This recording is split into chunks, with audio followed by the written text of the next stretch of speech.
Hello, everyone. Welcome to the team. Welcome Valiant to Gamers. Hello, everyone. The team. Welcome Valiant to Gamers. Okay, let's try this again. Hello, everyone. Welcome to the Valiant Gamers Halloween 2025 special stream. My name is Althina, and I will be hosting a game for you tonight. I did not get a chance to test this game on stream. So we're kind of flying by the seat of our pants here, but that is the Valiant Gamers way. But yeah, we have today Dracula 3, The Path of the Dragon. This should be a fun little Halloween point and click. It's one of those games I like to revisit every once in a while, just because I really like the atmosphere of it. It's extremely Halloween. It's got a nice eerie atmosphere. And I used the classic Valiant Gamers Halloween layout from last year, complete with "He is Dead." So I'm glad you noticed that, Grimace. Good to see you out there. Can everyone hear me? Is that all working, or are there still problems that I need to work on? Okay, cool. And hello, Destin. Good to see you. All right. So I guess I will I will get started. This game I had a hell of a time to get to work on Windows 11. But I think I have it down. If anything goes wrong, I apologize, but we're going to do the best we can. So let's go ahead and get started.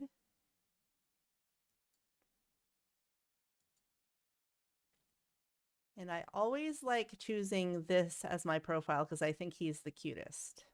So I'm going to choose him.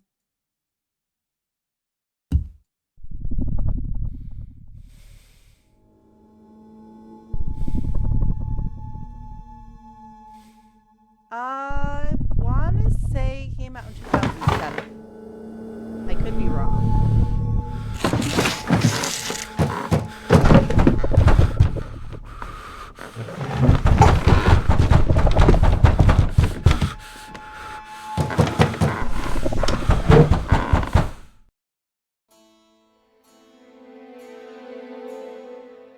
I was just in the Vatican last week. Is it the fear of death that is tormenting you?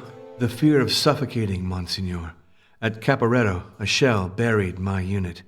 I was the lone survivor. God spared your life. May he bring peace to your soul.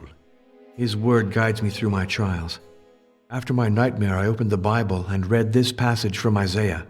Yet thou shalt be brought down to hell, to the sides of the pit. Ah, no. You use the Bible to interpret your dreams. Please, don't sink to superstition.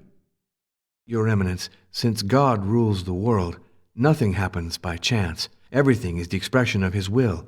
Everything must have a sense. And it is not in the power of man to discover it. Ah, no. Your hunger for answers leads you astray. Please, let's get back to the matter at hand. The congregation is sending you to Vladoviste in the bishopric of Alba Iula. In Transylvania? The region has just been annexed by Romania, has it not? To be sure. They speak mostly Romanian there, as well as a little Hungarian and German. 3 languages you know well. You will investigate the case of Martha Calugarul, a physician and scientist who died a few months ago. And we're already investigating? The postulator of her cause has presented solid arguments to justify a rapid process. Naturally, this mustn't influence you, but you know your duty, don't you, Mr. Devil's Advocate?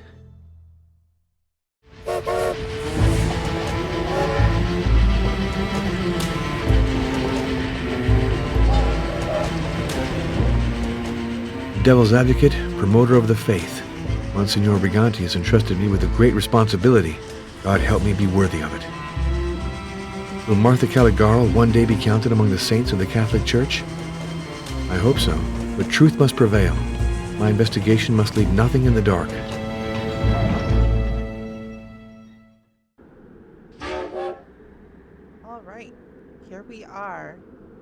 Vlado Viste. Nice eerie town. 1920, right after World War One. Before anything else, let's try to find that inn where I reserved my room.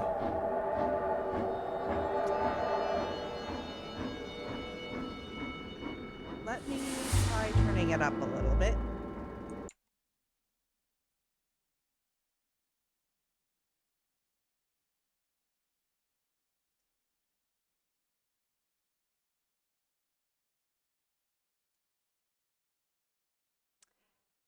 Hey, Joey. I'm just doing a little audio adjusting here. I can't adjust it like live, so I have to like tab out, adjust it, tab back in.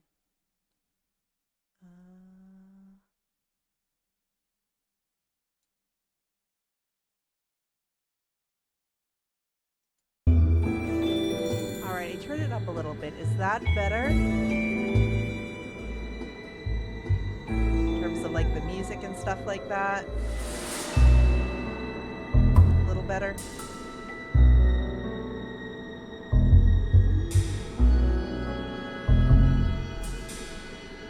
Could you still hear it okay? Oh wait, it was me that was quiet, you said. Okay, hold on.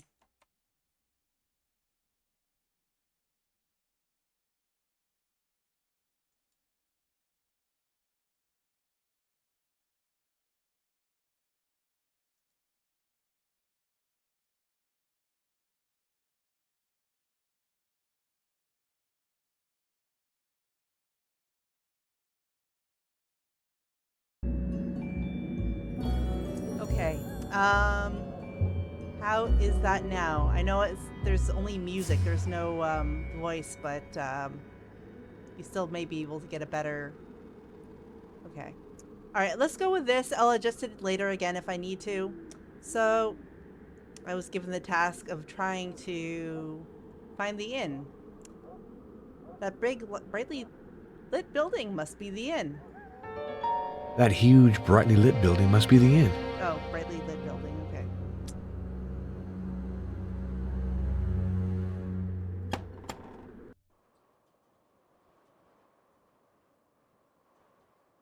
Very homey. What a delicious looking basket. I see the inn's kitchen lacks for nothing, which, for that matter, is astonishing in this ruined country. All right, let me actually, now that I have, like, I can have him speak on command, I can actually adjust a little bit better. Let me take a look here.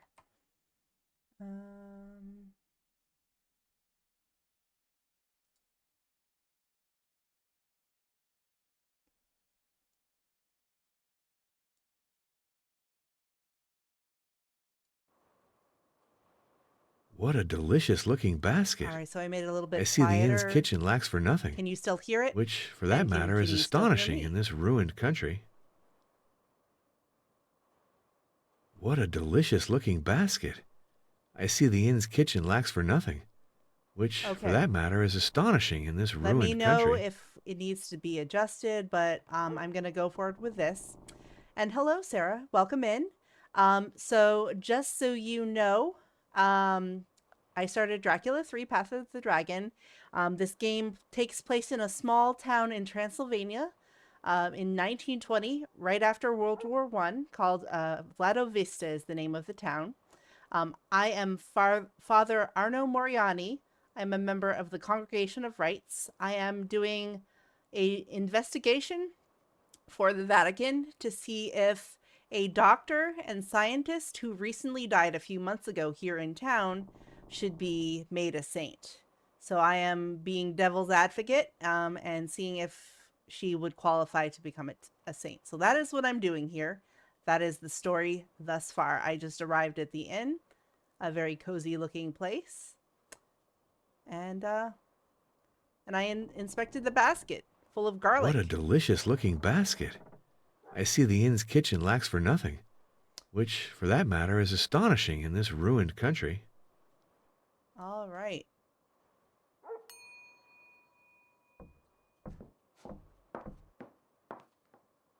Hello, ma'am. I'm Father Arno Moriani. Ah, you're the one who's come from Rome about Martha. Hello, Father. Your room's waiting. First one on the right at the top of the staircase. You already got a letter. I put it on your table. Thank you, ma'am. Hosanna, Father. Call me Hosanna. It's the name they christened me with. How did you know? Oh, yeah. Really well. She saved my kid, you see. He was real sick. She sent him to the seashore. The doctor put it like this. Hosanna, your boy's got to change climates. And if it'll make the difference for you, I'll pay the expenses. That woman was truly a saint. I often go pray on her grave. Oh, yes, one thing. Young Master Peckmaster told me he'd sure like to meet you. Mr. Peckmaster? Yeah, Janos Peckmaster. He's one of my lodgers. He got the room across from yours. He's in the parlor right now. Very well. I'll go say hello now. Can I do something for you, Father? No, thank you, Hosanna. I don't need anything for the time being. I'll go say hi to Mr. Peckmaster.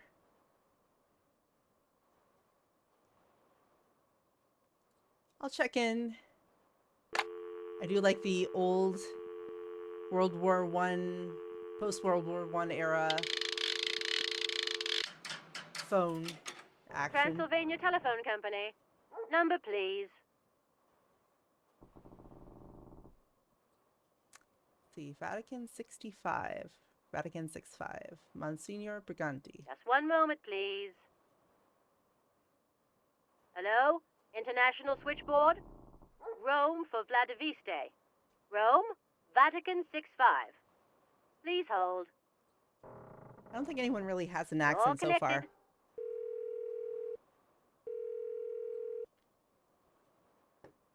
This is Cardinal Felicio Briganti. This is Father Arno Moriani. Delighted to hear your voice. So, Mr. Devil's Advocate, what's the weather like in Transylvania? Stormy. But that doesn't bother me. It gives the countryside a kind of tragic coloring. My goodness, Arno, you haven't changed. What can I do for you? Can I contact the Diocese of Alba Eula directly? No, it's better that I contact them, if need be. Could you tell me what the reason is for such haste in the investigation of Martha's case? The Diocese of Alba Eula let it be known that the canonization of a local native would enable the Catholics, who are in minority in Transylvania, to reaffirm their identity with regard to the Orthodox.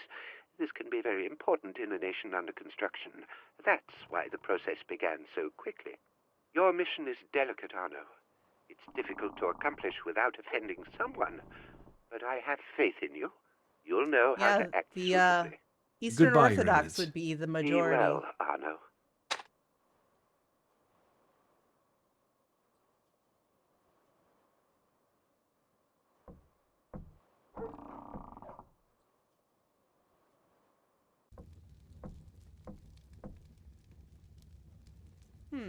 I wonder why there's a mirror here that you can look in. Hello, Father. Delighted to meet you.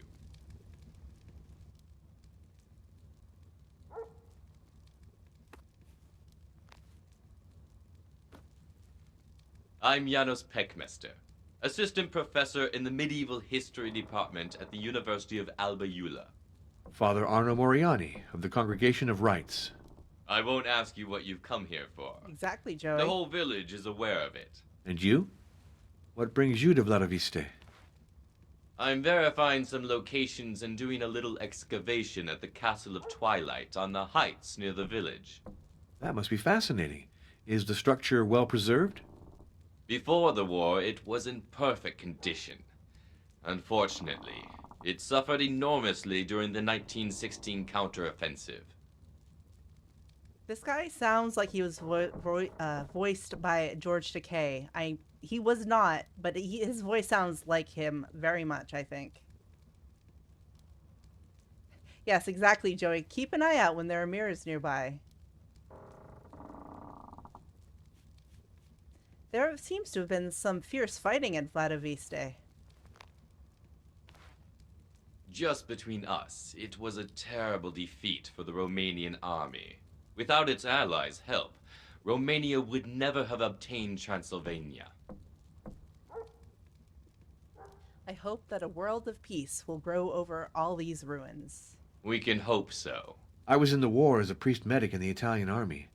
I was at Asiago and Caporetto. As for me, I prefer forgetting all those years. That's the Siago. wise thing to do. I wish I could do the same. Love the bagels. Do you want to meet me tomorrow at the Castle of Twilight? You can see the ruins from the village. To get up there, go through the crossroads of the Broken Oak. That would be a great pleasure. Hey, Selbek. I don't think I have the... Hold on. Let me see if I can add the voice. Um...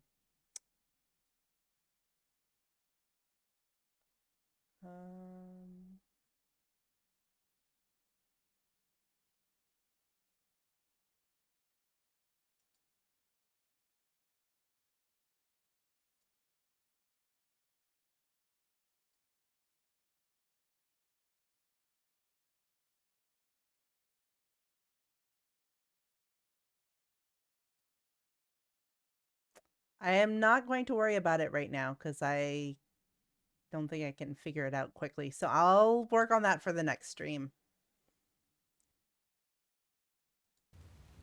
Okay. Back to Janos Peckmester, who has an awesome name.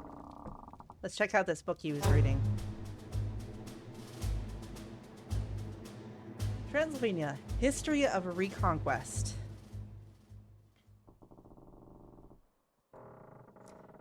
Before the Great War, Transylvania was reduced to the status of a province in the Austro-Hungarian Empire. Though Romanian-speaking, this beautiful region was not attached to the Kingdom of Romania and was suffering under foreign yoke. As the war broke out, Romania naturally chose to ally itself with France and England against the Central Empires, Germany and Austro-Hungary. As early as 1916, the Romanian army had entered Transylvania and took Brasov. But the enemy had at its disposal overwhelming means. Germany and Austria responded with forces much greater in number. Our army then executed a strategic withdrawal, punctuated by the battles of Maracesti and Vladiviste. The latter town was largely destroyed by the artillery fire. Hey, that's us. At last, 1918 saw the final victory. The Castle of Twilight, near Vladiviste, was the theater of heroic fights where our mountain troops distinguished themselves. At last, 1918 saw the final victory of the Romanian army, aided by the heroic Legion of Transylvanian Volunteers. The unification of Transylvania with Romania was solemnly proclaimed in Alba Iulia on December 1st, 1918. Our United Nation pushed back without difficulty one last invasion attempt, that of the Bolsheviks in 1919. May our motherland be always strong, and may the centuries to come, the valleys of Transylvania resound with the echoes of this glorious song. Awaken, Romanian. Shake off thy deadly slumber. Induced by... Sorry, it's a little small for me to see. Induced by criminal tyrannies, priest raise the cross. Because our army is Christian, the motto is liberty, and its goal is holy. We'd rather die in battle than live again enslaved on our ancestral land. Don't be fooled. This book is just propaganda. Falkenhayn and Mackensen beat the Romanian army flat out, you see. In December 1915, they entered Bucharest. If it hadn't been for the intervention of France and the Allies, there'd be no more Romania.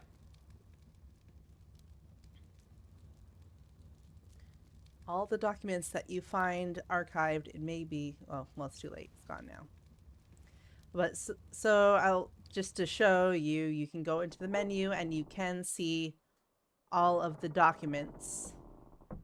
We've got Roman numerals, just in case you need to know Roman numerals. And the War in Transylvania, which we just read. And then also we have our trusty Bible, which is pretty cool. It actually is the hint system.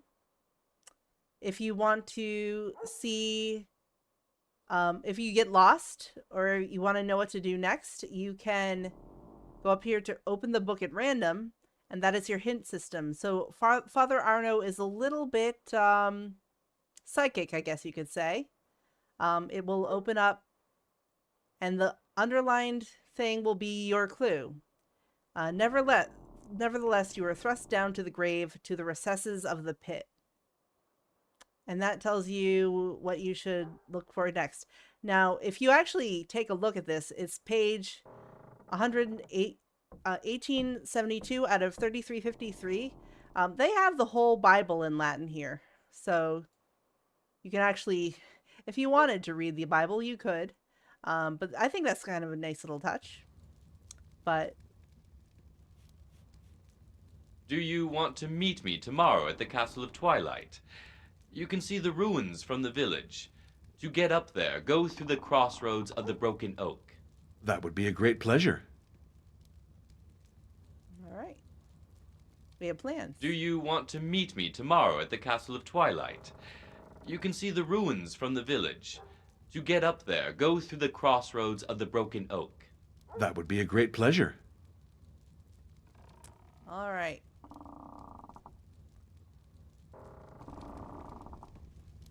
What do we have here? That is an interesting painting.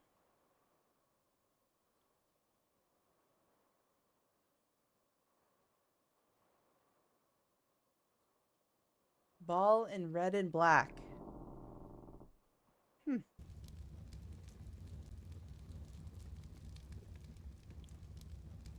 And here we have, you'll see the last one is 1914.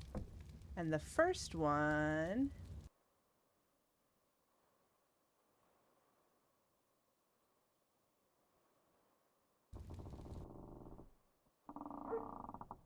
(1870). So they are essentially the Monte Septimanal. It is like a weekly newsletter, and they have the entire thing archived in the inn, so that's kind of cool. It's just got a little background and lore. You can look through a lot of the books. We don't have to look through all of them. There's really no need to. As we can see, this inn is where we're staying. It's been there since 1870, so it's a pretty old inn. Looks like there's an article that says a perpetrator avoids justice, murder in Vladiviste. It was in a room of Vladiviste's inn that Jon Hartner, a native of Budapest, savagely murdered his wife during a stormy night. The authorities, the perpetrator submitted to arrest without resistance. The penitentiary authorities revealed he hanged himself in his cell to escape the justice of them. His travel companion and presumed accomplice is still on the run. The police are actively searching for him. Interesting. I'm sure we'll hear more about that. A murder? Absolutely. So we're not going to sort through here right now, but we will remember that it's here. Let's go check out our room. She said it was the first floor. This trap door must lead to the attic. We'll remember that's there. But she said it was first on the right. This must be my room.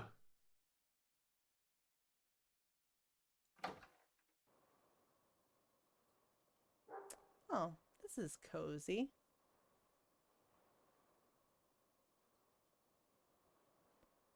Huh.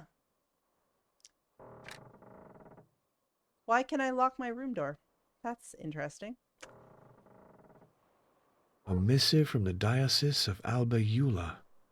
It concerns Martha.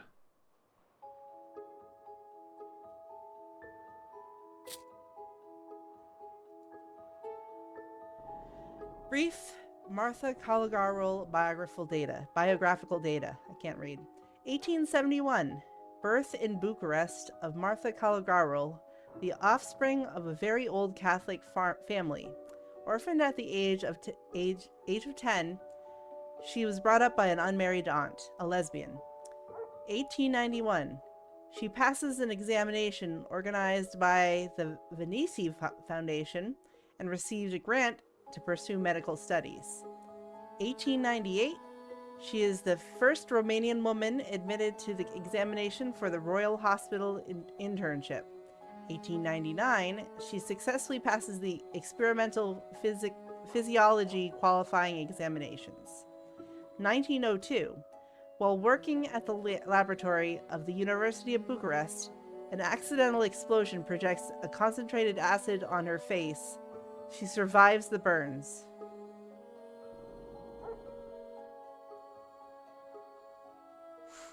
1903, after recovering, though left disfigured for life, Martha Caligaro pursues her scientific career while working in a Catholic hospice in Bucharest. She published numerous articles in various medical journals. 1906, the Vesnici Foundation needs a Romanian-speaking doctor for its dispensary in Vladiviste, which is at the time in Austro-Hungarian territory. Martha Caligaro agrees to relocate to the small mountain town. She divides her time between her research and the care given to the local population. 1910, she publishes an article entitled Blood Analysis and Statistics, a new method for the study of hereditary diseases. 1913, Martha Caligaro receives the Moletown Prize for her work on the use of sodium citrate in blood conservation. That same year, she publishes a remarkable article, The P Syndrome, in collaboration with Professor Heinrich von Kruger of the University of Bavaria, an expert of international fame. Miss Martha Caligaro and Professor von Kruger at a conference given at the Bucharest Academy of Sciences. Vladiviste after the counter-offensive of the Central Empires. 1915, Martha Caligaro refuses to leave Vladiviste in spite of the threat of war. 1960, as fighting rages around the village, Martha Caligaro cares with equal devotion for the combatants of both camps. She traverses the battlefield at the risk of her own life, not worrying about the bullets and shells that whistle around her. The dispensary where Martha Caligaro worked was spared by the bombings. 1919 through 1920, Martha comes to the aid of Vladiviste's inhabitants who have harshly been tested by the war. February 27th, 1920, exhausted by the tough work that she took upon herself for years, Martha Caligaro died at her residence. One of her last good deeds was to pay with her own funds the trip to the sea of a sickly child. Wow, she sounds like a saint. Yes, our old nemesis mitochondria. Remember to take your medicine, everyone. I haven't read this document through to the end. That's not very responsible of me. I should at least skim every page. Very well, then. I thought I was done. There we go. Her grave is the object of immediate devotion. The faithful who go to pray there mention several cases of recovery. It must be noted that Vladiviste is one of the rare Catholic villages in a primarily Orthodox area. The instauration of an official pilgrimage to Martha's grave would allow the strengthening of the links that unite our religious community. Martha Caligaro posthumously received the Medal of the Order of the Star for her conduct during the war. That's the last page. This biography cannot be objective, of course, but it helps to capture Martha's personality. It's about time I seriously started my investigation.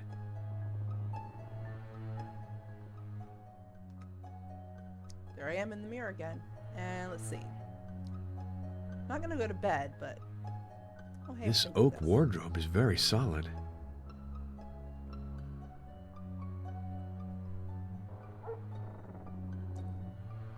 So I guess, let us explore the town a little bit more. Oh, the door is locked. This must be the room of Janos Peckmester. Smells of tobacco. My next-door neighbor is a heavy smoker.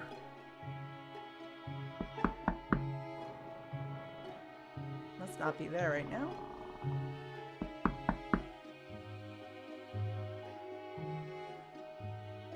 Can't go down any further.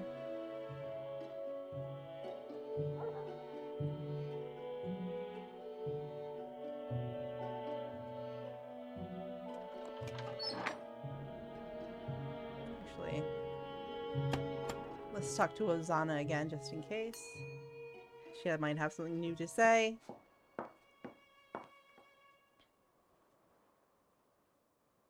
I was admiring the pictures that decorate your Yeah, inn. they're beautiful, that's for sure. But my late husband said they were just copies, not very valuable.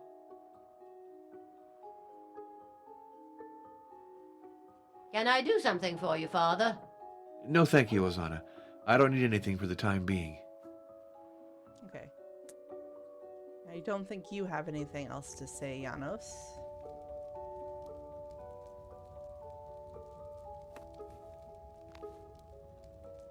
You don't have to book the book, Dark. Do you want to meet me tomorrow at the You Castle don't of have anything Twilight? to say either. You can see the ruins So from let's the village. explore the town. To get up there, go through the crossroads of the Broken Oak. That would be a great pleasure.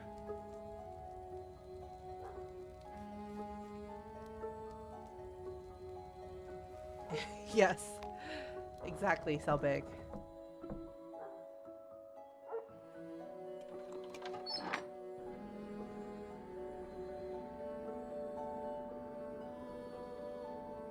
Yep.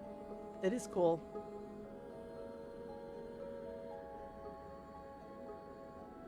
Nobody in the streets. What a gloomy atmosphere. It is very gloomy in this town. I like it.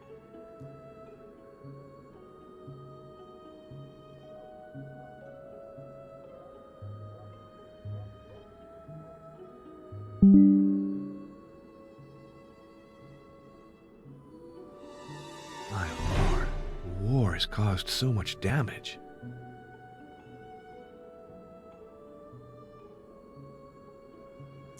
I think that little thing up in the distance there is the Castle of Twilight. But we'll look into that later. There's a cross up here, so let's go this way.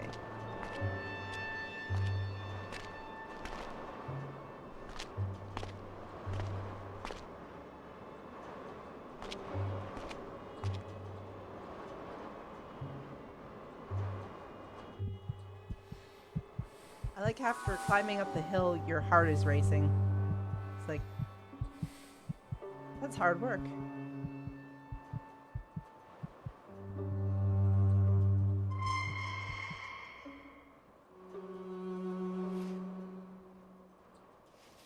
Oh, there's a person.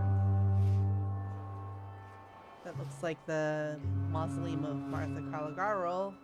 But let's talk to this person first. Please!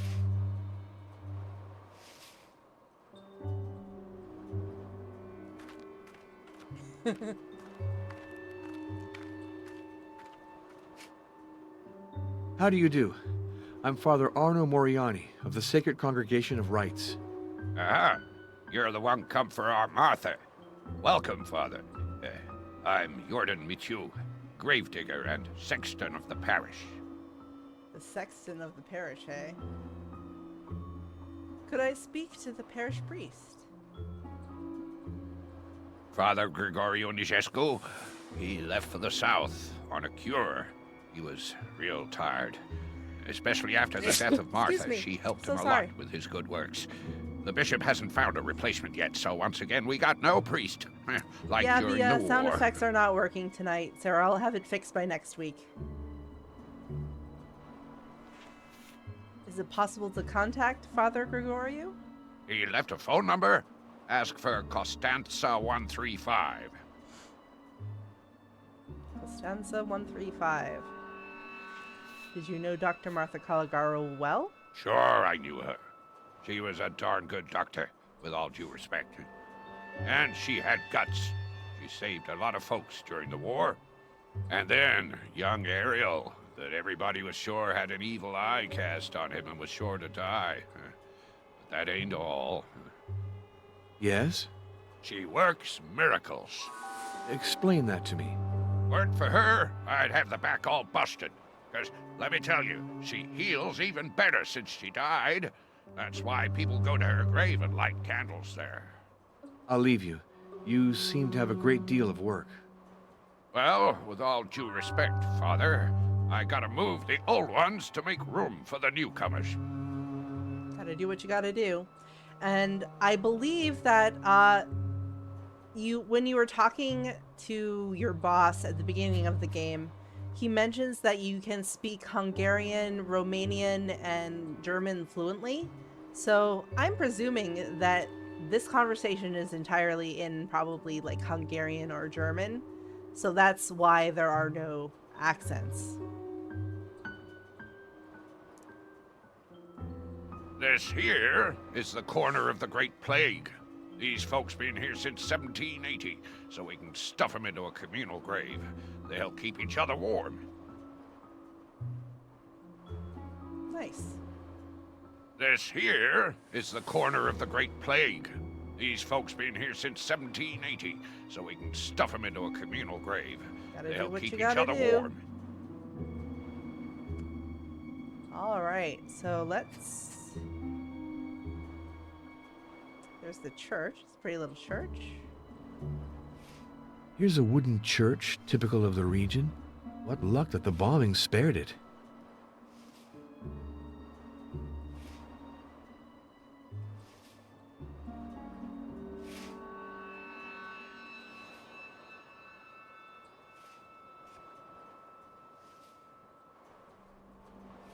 Sandu Brutar, 1910 through 1912, 2 years old.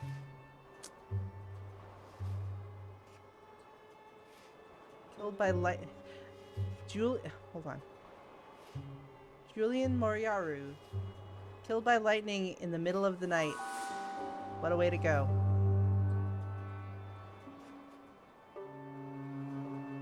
Here rests an unknown woman, dead in 1919.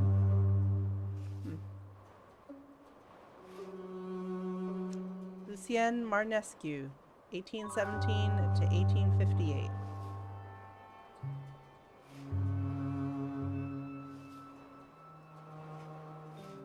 Luciana Hartner.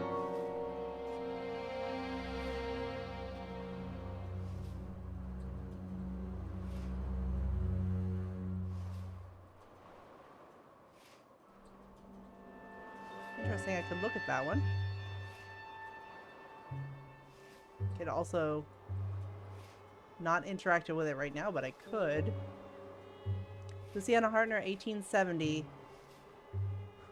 Huic Monumento Deus Maius Abesto. May this tomb be preserved from all misfortune. Oh! Little jump scare there.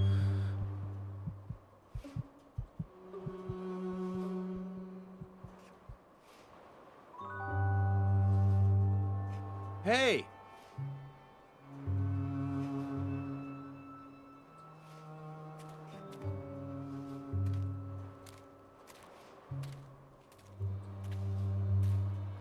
What is this strange Hello. creature? My name is Ionel. Hello, son. I am Father Arno.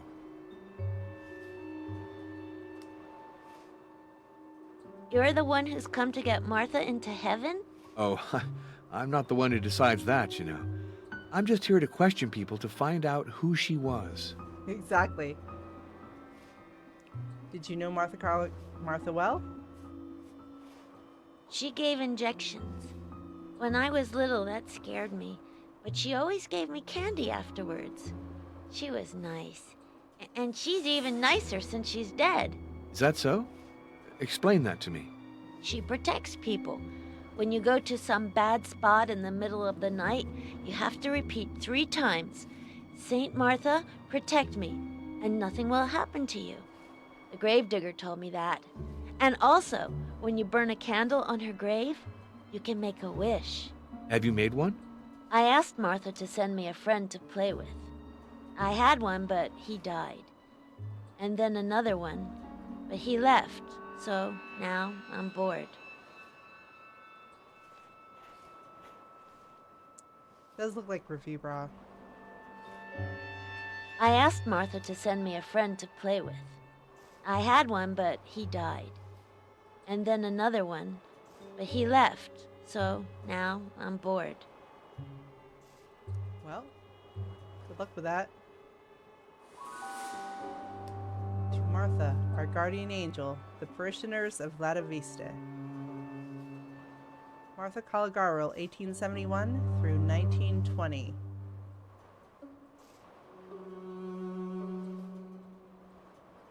It's closed.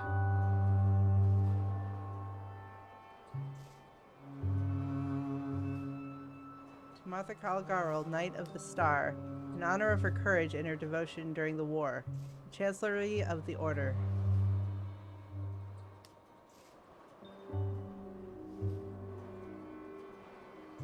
In the memory of poor Annie Montiano, who perished in 1840 in a terrible fire. That's terrible. This stele covers a child whom death took away too soon. Celdric Malascal, 1902 through 1916. Claudius Sarascu, 1824 through 1855. Here lies Radu Cazador.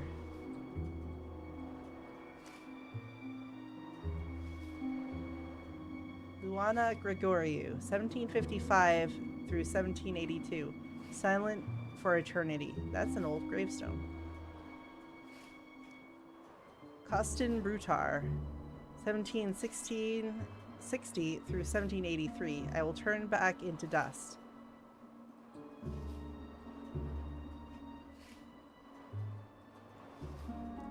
Cosmin Morariu,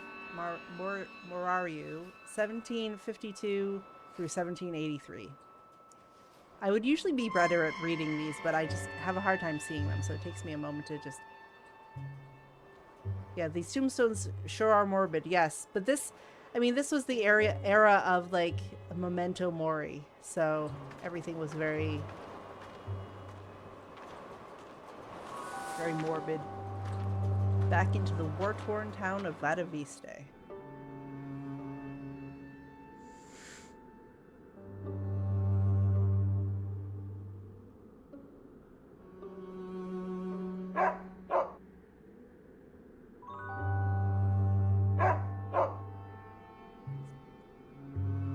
I want to look at the dog. Can't look at the dog.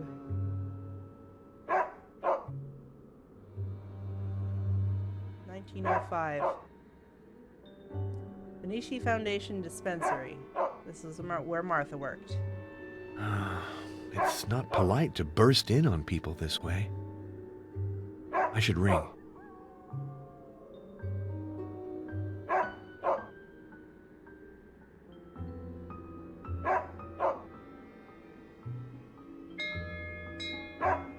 Come in! It's open!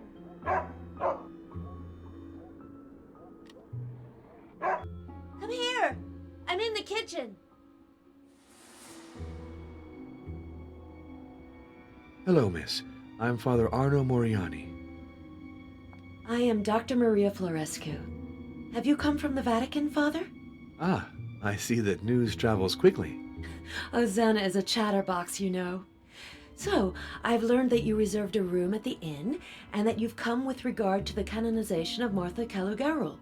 To be more exact, I'm here to conduct a preliminary inquiry.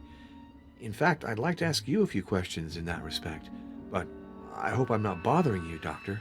Call me Maria, please, and I'd be very happy to help you.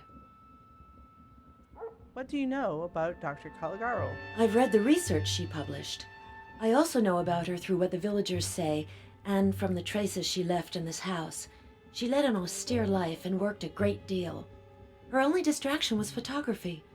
All her equipment is still here. May I ask what brought you here to work? I'd wanted to set myself up since the end of my studies, but I didn't have the money to buy a practice. The Vesnicia Foundation offered me this job after the death of Dr. Caligaro. I accepted it right away. I'm put up, I earn a salary for tending to the poor, and I can develop a small private practice on the side. Some members of the parish say they were cured after praying to Saint Martha. In fact, I did observe several spontaneous cures, but, you know, this sort of thing happens relatively frequently. Spontaneous does not necessarily mean miraculous. Everything is possible. Don't hesitate to come back if you think I can help you, or I can stop by the inn if you prefer. You will always be welcome. But please, don't go to the trouble. I'll come by again. Oh, it's very kind of you to visit me, Father. I'm always delighted to see you. Father Arno, you'll probably think I'm trivial, but sometimes I get bored in this hole of a village. I think I'd like to see more people. Go out some. Father Arno, I'd be happy if you stayed a while in Vladoviste. The people here are a little rustic, and I greatly appreciate your company. I think she's into us. Father Arno, I'd be happy if you stayed a while in Vladoviste. The people here are a little rustic, and I greatly appreciate your company. This is the second Assassin's Creed reference tonight. This isn't the right time.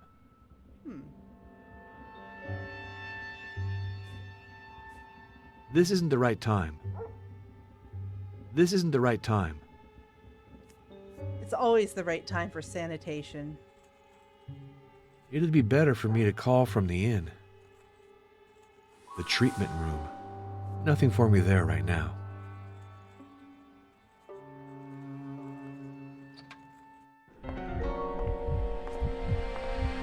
Hello, random.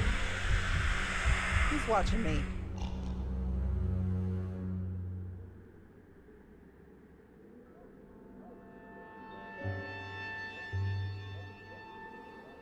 Someone from up there. I thought I saw something move behind that window a while ago. Was I dreaming? The house seems abandoned.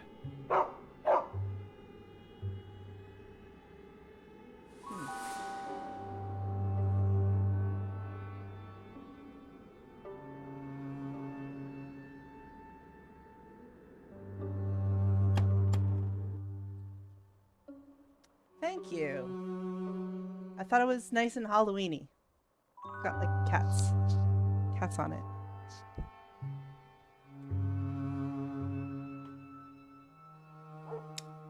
All right. Delicious basket.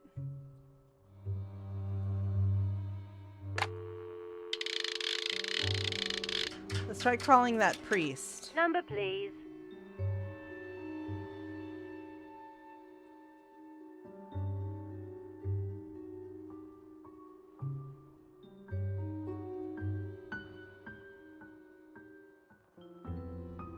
On stanza 135. Hold the line. You're connected. Greenleaf Rest Home. Good day. Could I speak to Father Grigoriu Nigescu, please? This is Father Arno Moriani. 1 moment, I'll see.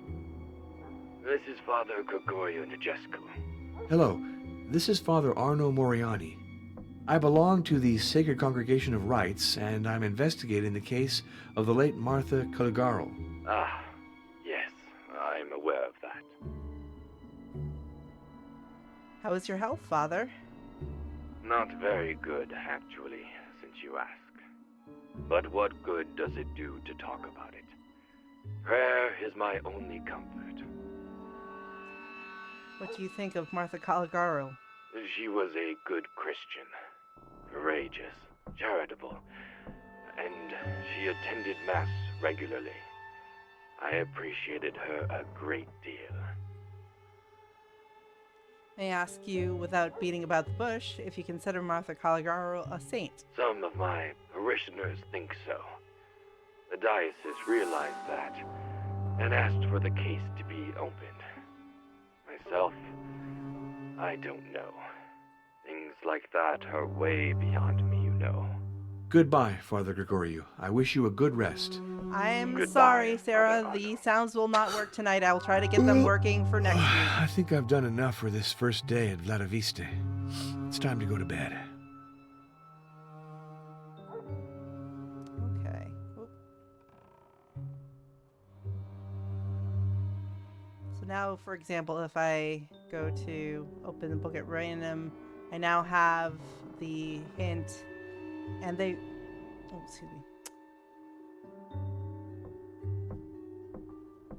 They rolled... God damn it. And they rolled it... And they rolled a stone against the entrance of the tomb and went away.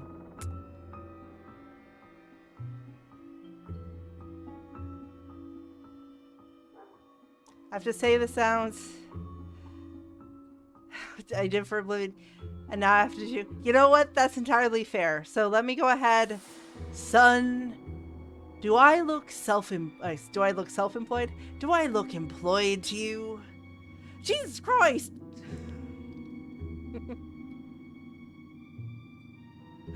Alright, hold on.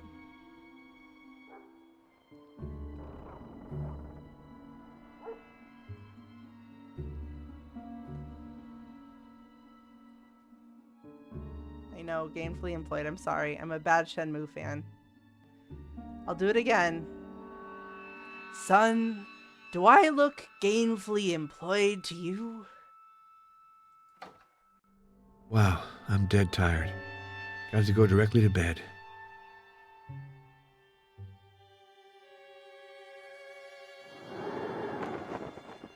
I'm gonna get, like, horse gonna burn my voice.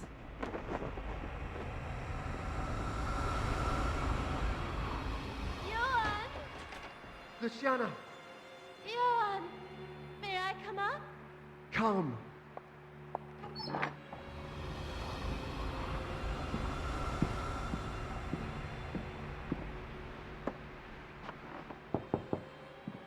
Luciana, Johan! is it really you? I can't believe it. Come, come to me.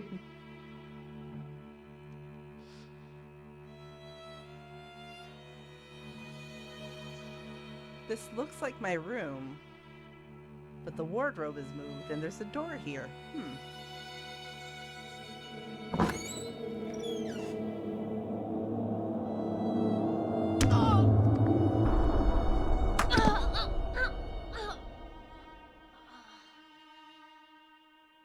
Get your hands off my penis! Oh, Lord, free me from night terrors. What a strange nightmare. I think I need to refresh my ideas. What if I went to visit Janos at the castle? Yes, that is true.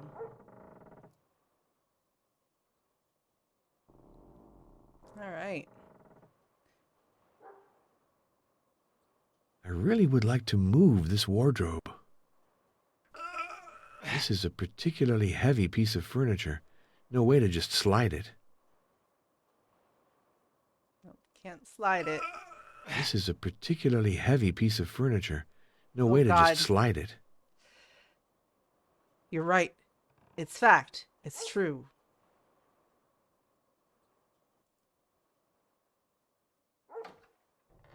Please, Father, I have something to tell you.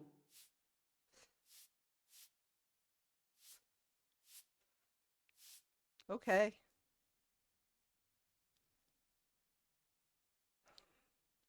Mr. Stefan Luca, a reporter from the city, arrived here this morning. He's in the parlor. He sort of told me to kind of tell you he'd like to talk to you. A reporter? Very well, I'll go. Wait, Father. I also wanted to tell you.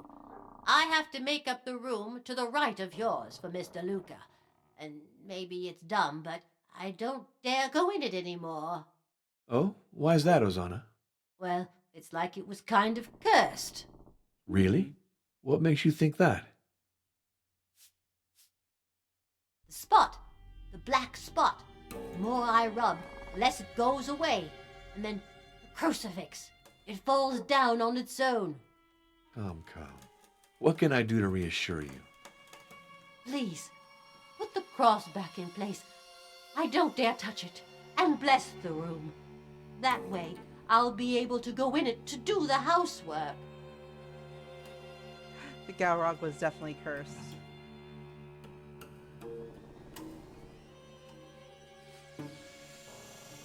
Please, put the cross back in place.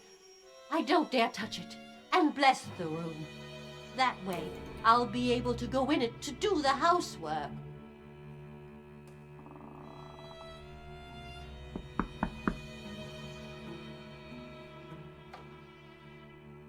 So this is the room from our dream last night.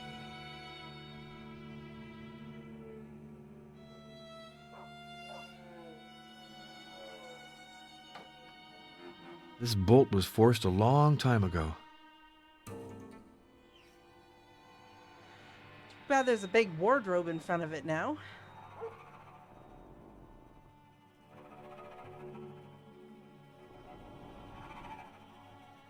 Interesting.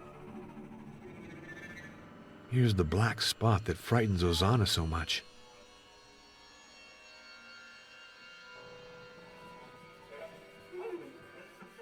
Cross back up.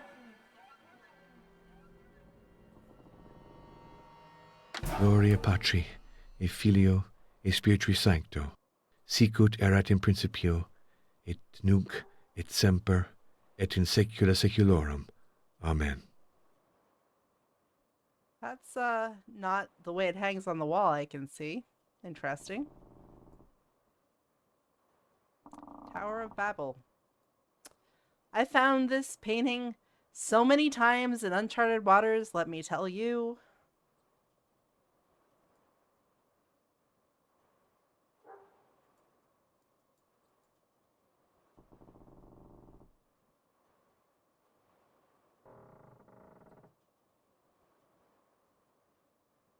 Well, I guess our work is done here.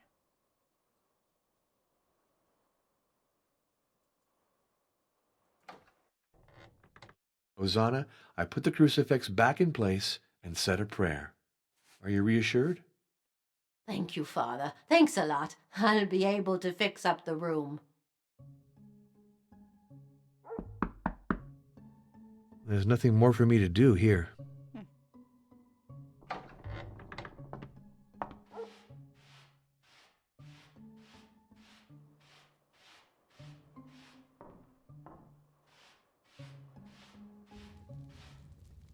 Still looking good.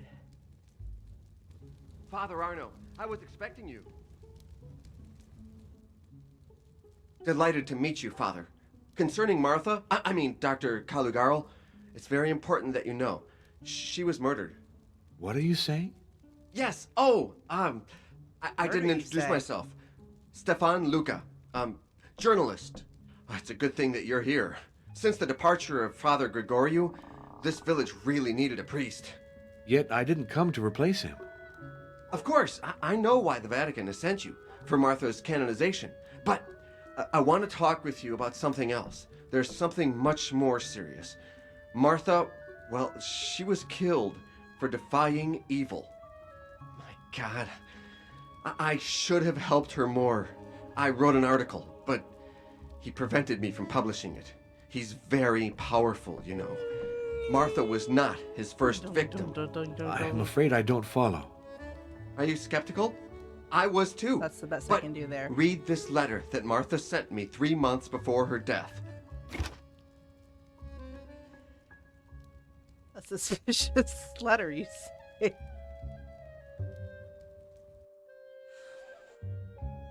Sir, I read your last letter with certain irritation, I must admit. to the attention of Stefan Luca, journalist for the Ballet Telegraph.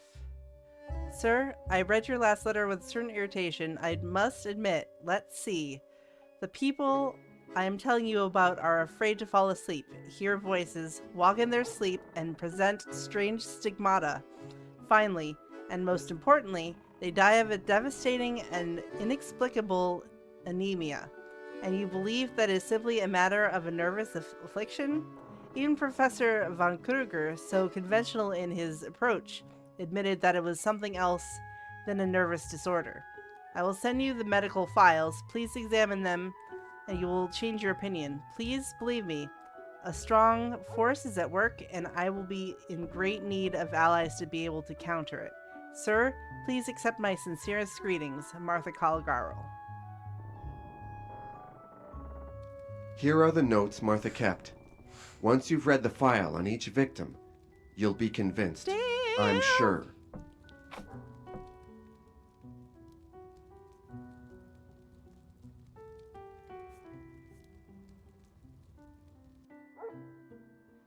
Marian Marescu Prada, roadmender, has lived alone since the death of his wife. Not very sociable, strong, no previous medical history. September 1913, found unconscious while working near the Broken Oak Crossroads. October, blood analysis, noted anomaly. I'll get it in touch with Professor von Kruger. Late October, repeated transfusions. The patient declares himself cured. 2 days later, he was found dead on his bed, drained of blood. I'll start writing an article on the case with Professor von Kruger. We think we have identified a new syndrome, the P anomaly. The professor wishes that I begin systematic tests on the town's population. Celdric Maliskal, schoolboy, orphan. April 1916. The child complains of nightmares, sleepwalking, sedative prescribed. June. Anemia symptoms observed. Blood test P anomaly present. Blood transfusions, improvements, then relapses. July. Noted hematoma on the neck. I am very worried. Child held at the dispensary. I seek the help of G. We take all precautions. Alas, I fall asleep during my shift. The child dies. I contact the police. Reply, due to the threat of war, no one is available. No investigation. So you're saying we're dealing with some sort of Dracula? Unknown young woman. Amnesic young woman left on the roads by the war. God knows how she arrived in our village. October 1919, I met the young woman close to the cemetery. Shivering with cold, I took her to the dispensary, gave her food. Routine test, P anomaly found. I noticed several blue marks, no clear wounds, but strange hematoma on the neck. Police alerted, there is no reaction. G comes to see me. We apply the traditional method, but the young woman leaves as soon as the dispensary surveillance lightens up. She roams aimlessly around the village at night. November. The young woman is found dead at the cemetery near the grave with the wild rose bush, drained of her blood. Police finally come to the scene. The investigation is botched. Inspector Lupar's conclusion: the victim died of the cold. This is shameful. I must do something. You just end up with the P when you hit the G. Yes, that is very true. Ariel Volpesco, Ozana's son. Father dead, intelligent but spoiled and turbulent. His mother forgives him everything. January 1920. Mother concerned. The child is not well. The P anomaly detected. A test done a few months earlier did not show anything. I chose not to fight. I send the child to the seaside far from here. February. Good news. The child has recovered. No relapse. He must stay there. I'm happy, but still worried. Who will be the next victim? I will not be able to send them all away. I must tackle the root cause of evil.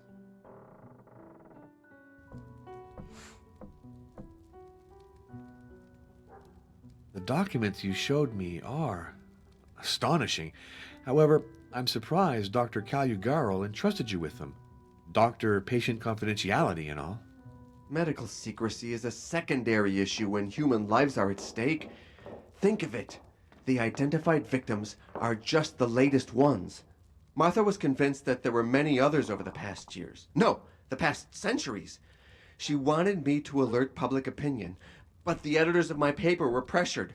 Our enemy is very influential. We have to do something. Let's see. I agree that these files are very disturbing, but we can't take the place of the police. Martha contacted them a number of times, to no result. Perhaps they didn't take her seriously. We should call back to explain the situation calmly. The police, once again, didn't do their job. Call them, and you'll see. That would seem to be the most reasonable course, if you don't have any objection. Go right ahead. The telephone is in the next room. When you realize the ineffectiveness of the police, come back to see me. The telephone is in the next room. Once you've seen how incompetent the police are, come back to see me.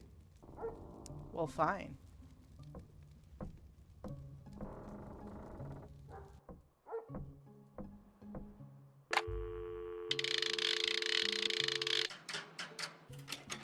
Number, please.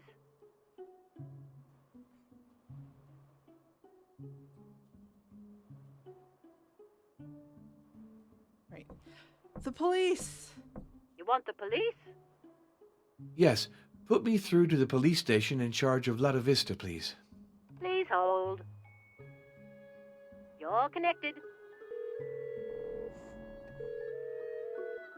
Provincial Police, what is it? This is Father Moriani. Well, several people died in Vladoviste in mysterious circumstances. Vladoviste? You have the wrong department. You have to contact the Transylvania Regional Brigade. Ask for Inspector General Brutar at Alba Eula 22. Thank you.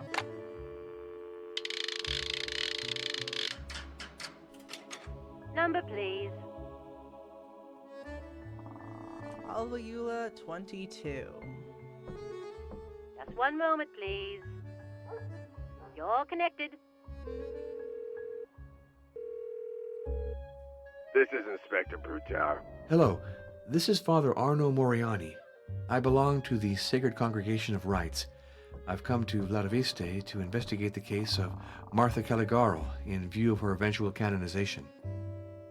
Martha Caligaro. I remember her well. Always bothering my men with unbelievable stories and groundless complaints. She wasn't a bad woman, but she had a screw loose. I'll note your opinion. Inspector, I'm calling because my investigation has revealed several suspicious deaths, which all occurred in Vladoviste. They could very well be murders. Give me the names of the supposed victims. Marian Marescu, dead in October 1913. Seldrick Maliskal in July 1916. And an unidentified young girl who died in November 1919. I see exactly what you're talking about. Wasn't it a certain Stefan Luca who transmitted this information to you? Well, that is... Of course it's him. Don't believe anything he tells you. He's just been fired by his newspaper. He's just a troublemaker. Oh. Father Moriani, I have to warn you. Our country is currently in the grip of a certain agitation. And the Catholic minority isn't viewed very positively by certain political groups. So, if I were in your shoes, I wouldn't prolong my visit to Transylvania.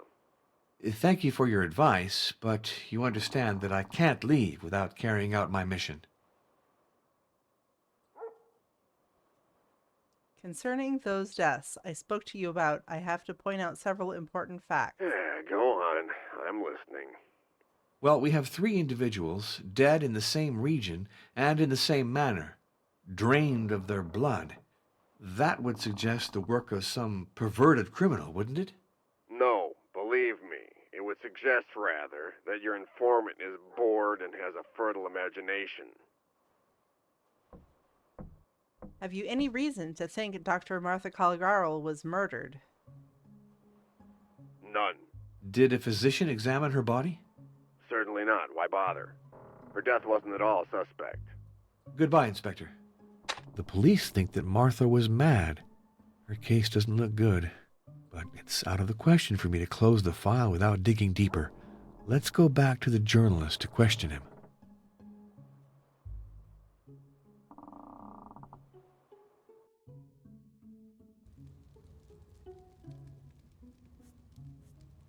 Good. Did you call the police? Are you convinced that they won't do a thing? Then we can go on to serious matters. Read these 2 letters and tell me what you think of them. All right, let's see what we got. Stefan, so your article was rejected? Thank you for your courageous attempt. Alas, I see now that we must find a different solution. I will speak to you about it in person. To answer your question, please know that I was never interested in vampire legends prior to my arrival in Vladivista. When little Seldrick was at his worst, it was our friend G who helped me implement the traditional measures, the garlic and the protective circle. I noticed an improvement until that fateful night when I found the window open, the crumbs of host dispersed by the wind, and the child dead in his bed. How could I, after that, harbor the slightest doubt about the enemy we are fighting? Best wishes, Martha Caligaro. And dear friend, I thought a lot after our last conversation. Where then is the best beast hiding? It has certainly changed its lair since the war. Even if I knew where it was, I would avoid approaching it directly because it keeps on its guard. There is still the path of the dragon left. I am convinced that it will lead me to my goal. I know that you and G do not approve my intentions. No doubt there is danger, but my life is not so precious as to prevent me from risking it for a good cause. I have carefully read the ancient texts regarding our enemy. A few clue leads me to believe that the path begins in Turkey. I plan to go there soon to look for the traces of the dragon. P.S. Upon my return, I will hand to you the file that I've put together on the path of the dragon. If something should happen to me, you will find it in my case. To find the key, carefully observe the order of the paintings on the wall. Best regards, Martha. Vampires, hosts. My lord, I must elucidate this sorry affair. Let's subject Stefan Luca to some methodical questioning. The letters you showed me raise a lot of questions. First of all, what exactly does the term vampire signify? Vampire, wampir, upir, upir, brucolacus for the Greeks. Do these words really evoke nothing for you? To tell you the truth, they do. I seem to recall reading something about these, creatures. So, if I understand right, Martha tried to drive them back with a communion host ground into a powder? That's right, with the crumbs from the host. She drew a protective circle. Tell me, was the host consecrated? I suppose so. Did Father Gregoriou know that this sort of activity was going on in his parish? The best would be for you to ask him the question. According to you, Vladivista is threatened by a vampire in the 20th century? That's the frightful reality. And why don't the residents do something to rid themselves of a curse like that? Because they're resigned and submissive. To vanquish evil, you have to be strong. Are you quite sure that Martha didn't die a natural death? She wasn't that old. Overwork, perhaps? Come on, she was in perfect health. Just before she died, she was still hiking in the mountains. Why do you have such a negative opinion of the police? Since the war, we've changed our nationality and our official language. One thing hasn't varied: the ineffectiveness of the police. Worse, I think they've This sold out journalist to is our enemy. based. I have reason to believe They wanted to intimidate Martha, or even worse. Have you spoken of vampires with Janos Peckmester, our neighbor? Yes, we chatted over a glass of Tsuika, our local prune brandy. Yum. Janos is a great lad, very cultured, but he has a rare lack of imagination. Did you speak about this with Dr. Florescu, who took over from Martha? Young Maria? No, I didn't want to frighten her. I don't think she can help us in any case. Father, help me resume the task that Martha began. With a priest at my side, I'd feel stronger. It's not so simple. You see, this affair is really not in my purview. Father, help me resume the task that Martha began. With a priest at my side, I'd feel stronger. It's not so simple. You see, this affair is really not in my purview.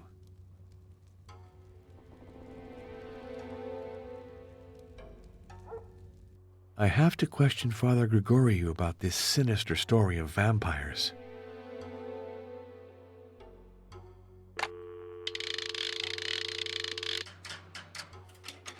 Number, please. Hold the line.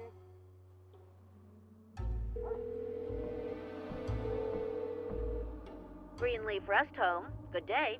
Could I speak to Father Grigoriou Nigescu, please? This is Father Arno Moriani. One moment, I'll see. This is Father Gregorio Nigescu. Hello, this is Father Arno Moriani. Father, I have to discuss a very delicate subject with you. Please answer my questions very precisely. It's important. Do you know Stefan Luca? He's a journalist, a friend of Martha's. They developed photographs together. According to Stefan Luca, Martha Caligaro believed in vampires and engaged in strange rituals. It's true. And before you ask the question, yes, I helped her. You do know the position of the church on this subject, don't you?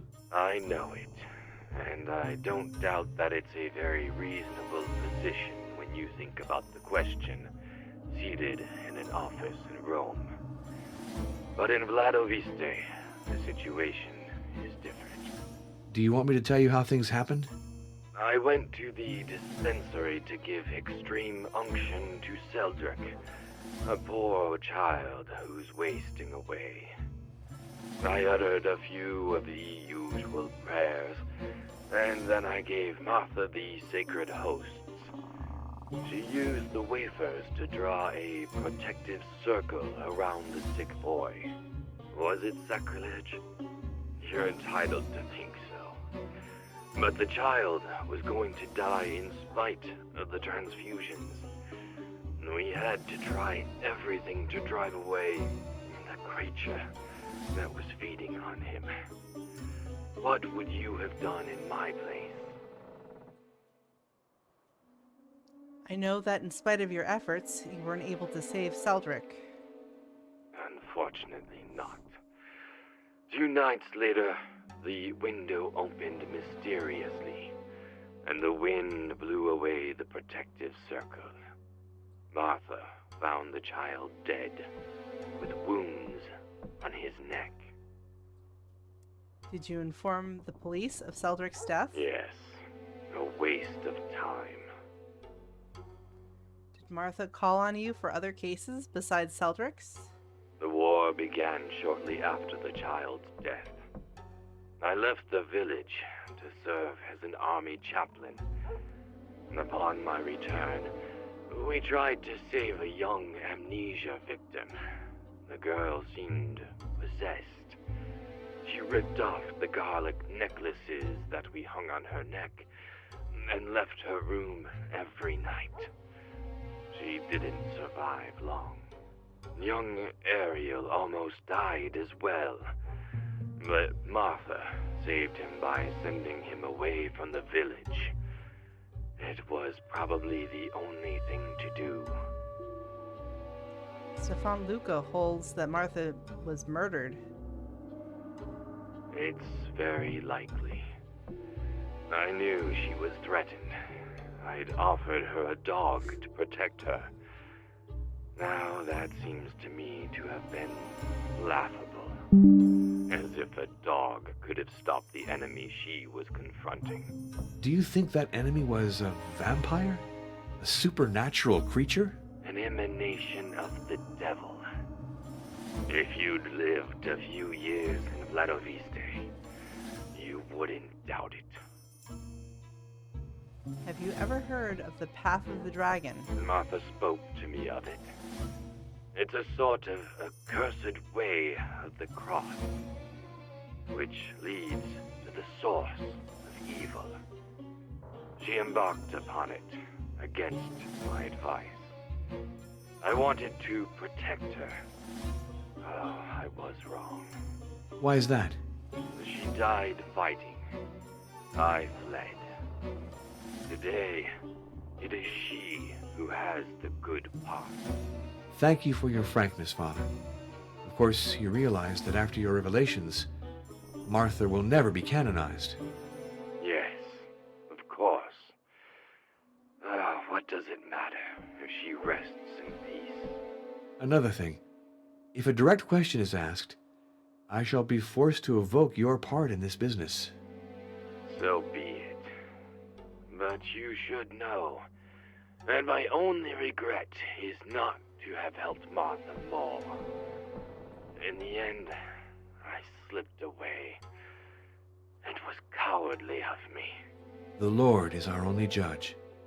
I have no wish to condemn you. Goodbye, Father Gregoriou. I wish you a good rest. Goodbye, Father Arno. All right, now it's time to make my report to Monsignor Briganti.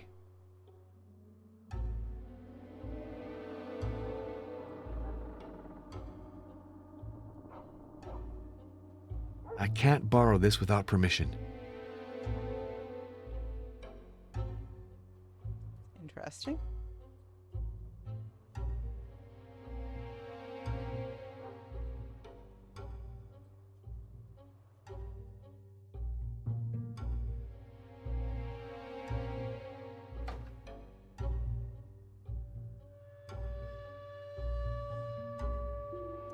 Didn't even make your bed, Father Arno. Oh, I have to actually call him. Derp.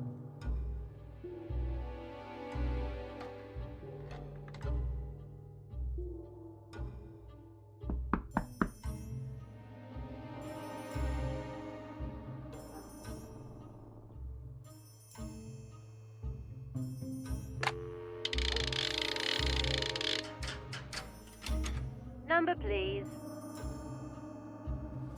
All right. Let's Please see hold. Briganti.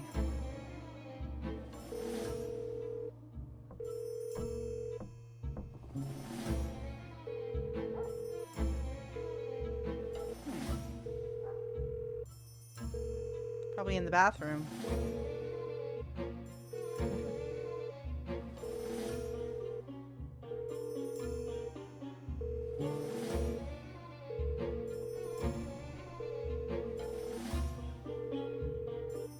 He's not in his office. I'll call back later. Meanwhile, let's go see Janos at the Castle of Twilight. That will give me something else to think about. Two little eyes. Yes, that's absolutely what the phone spells look like.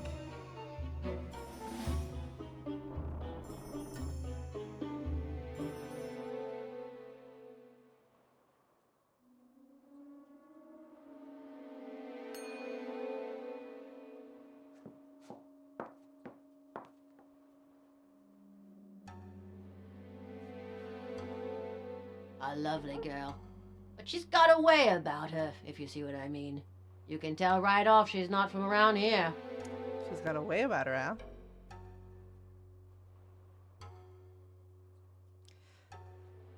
She looks kind of like Galleon's armor when he was like the final boss armor.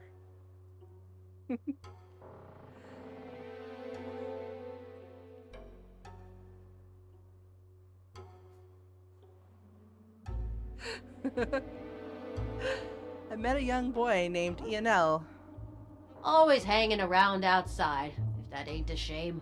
Of course, he's got no more parents. Lives with his uncle, who barely takes care of him. May I borrow the dragon you've hung near the telephone? Sure you can. I don't know where it comes from. Some vagabond brought it to me. I gave him a meal in exchange for it. It's my way of being charitable, I guess. What were the circumstances of Martha Caligaro's death?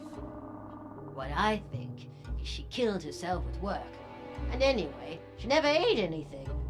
I always knew her thin as a rail even before the war. When you work a lot without eating, then obviously you're gonna... Die. I'm puzzled. It seems to me that there are many strange deaths in this village. Jesus, Mary, and Joseph. Oh, Father, please don't say that. People might think us folks in Vladiviste ain't very proper. Can I do something for you, Father? No, thank you, Ozana. I don't need anything for the time being. Well, she said I could take it, so I'm gonna take it.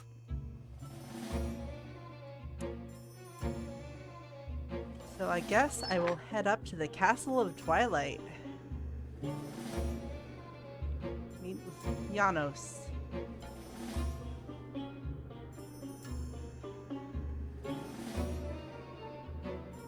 It's creepy looking.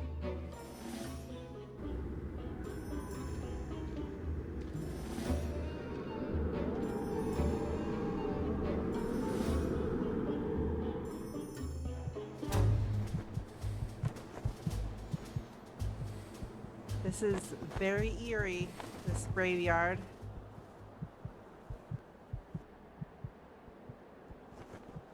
Here in November 1916, the 4th and 5th Infantry Divisions, the 3rd Mountain Brigade, and a detachment of the Legion of Transylvanian Volunteers heroically fought against the troops of the Austro-German coalition. May the blue, yellow, and red, the 3 colors of the Romanian nation, forever fly over this blessed land. The master would not be pleased, Grimace.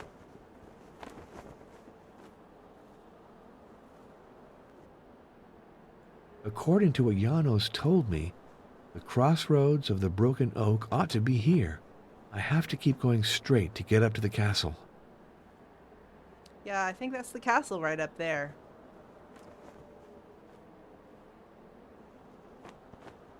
Bullet holes.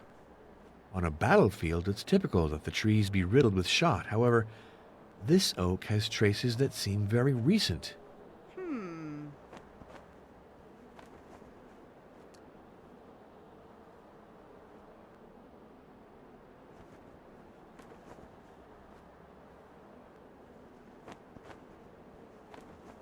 It's a cow. Can't click on it. This is one of my favorite things in the game.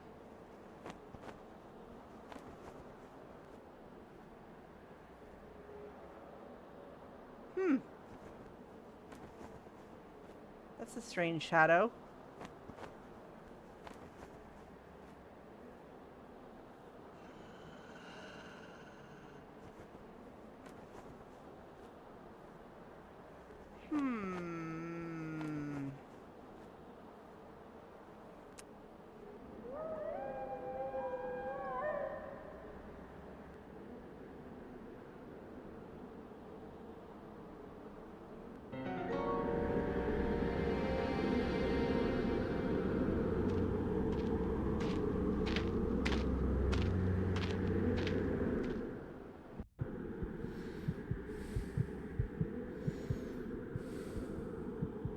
Way up.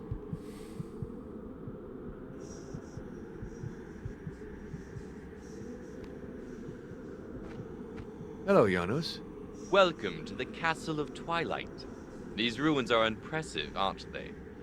Imagine this edifice before the war, when the erect ramparts had been standing for centuries. The Dragoman family, which reigned over Transylvania in the heroic age, lived here. Its most famous member was Vlad Tepes, hero of the war against the Turks. How erect were those ramparts? Who was Vlad Tepes? magnificent sovereign, and a passionate subject to study. I think he's the greatest prince Transylvania ever had.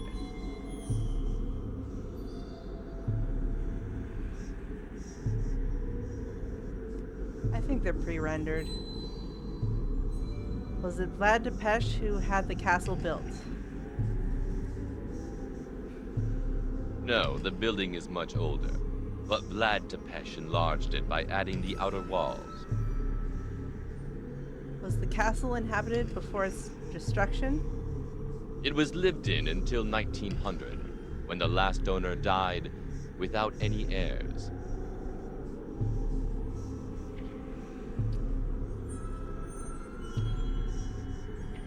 Cool-looking castle. These ruins are impressive, aren't they? Imagine this edifice before the war, when the erect ramparts had been standing for centuries. Hello. This sundial adorned the entrance to the castle. A bullet shattered it, and a piece is still missing. I searched the whole area without finding it. That's especially annoying. Gold with a sable wolf, the personal coat of arms of Vlad Tepes.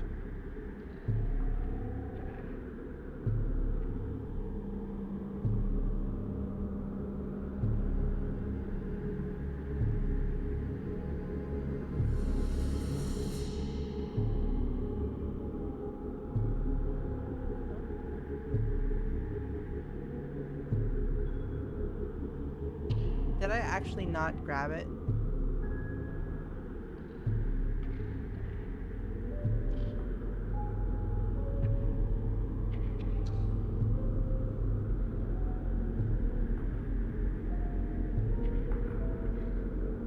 I thought I grabbed it. Oh, Vulnerant omnes, ultima necat. All injure. The last one kills. That refers to ours, doesn't it?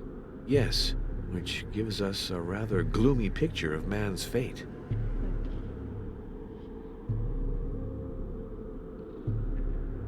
all wounds, the last one kills. I like that.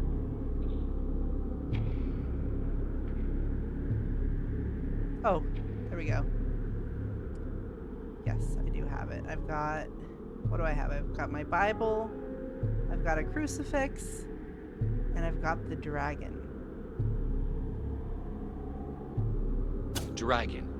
It's the dynastic emblem of Vlad's family. Where did you find it? A vagabond gave it to Ozana. Perhaps I should return it to her.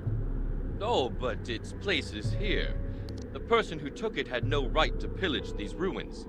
I must admit, you're right.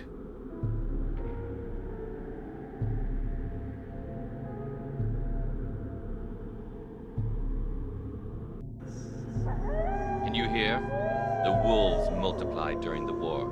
Now that peace has returned, they're hungry. These ruins are impressive, aren't they? Imagine this edifice before the war, when the erect ramparts had been standing Say for erect centuries. one more time.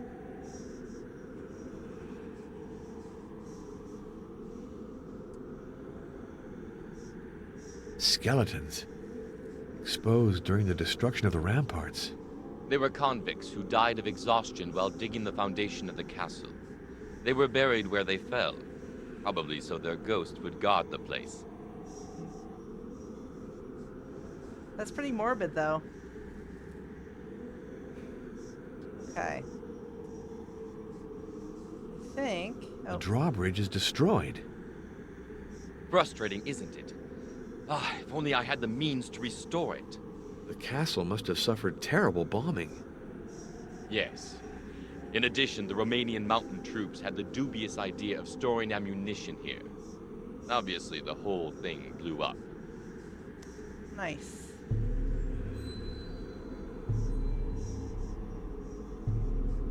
This tree is a Sorbus acuparia, commonly known as the mountain ash or the rowan tree. I already have some. Got some berries. Let's see if there's anything else.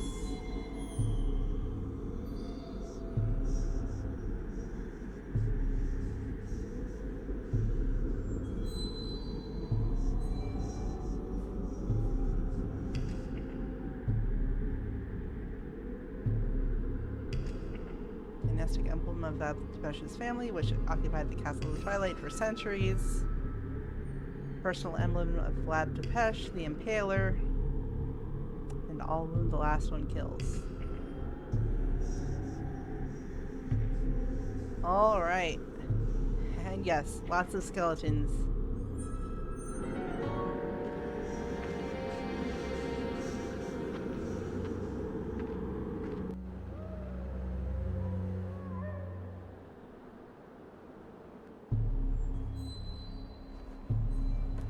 I do love this effect of the person being impaled on a stake, but nothing here. I get the impression that maybe there were a lot more stakes in this field hundreds of years ago.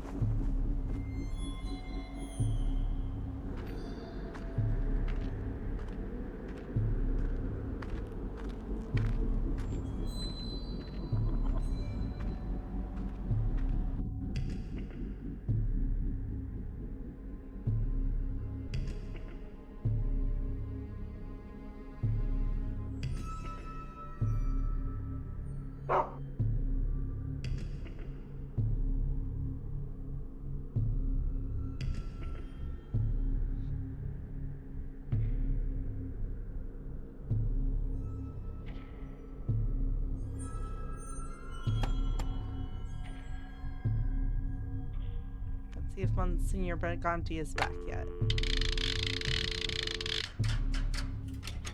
Number, please.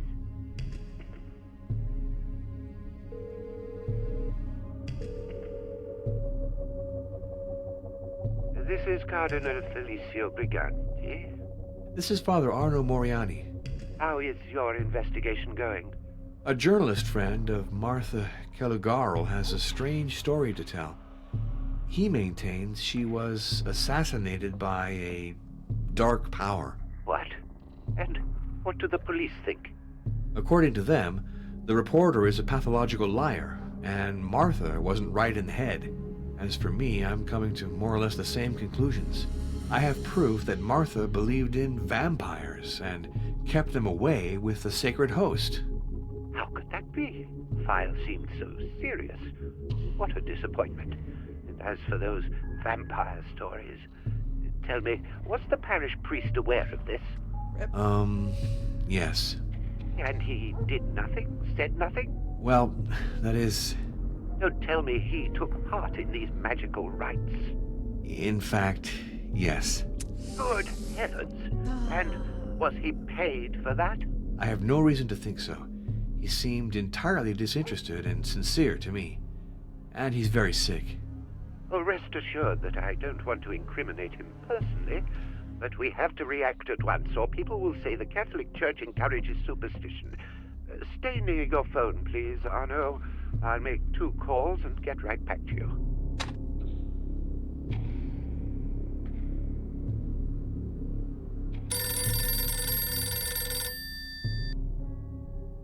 This is Father Arno Moriani. Arno, I've informed the Diocese of Albayula. They're stunned and say it's a setup. Are you sure about what you're putting forth? The testimony of Father Gregorius seems conclusive to me. How could a priest encourage practices of the sort? That's the crux of the matter.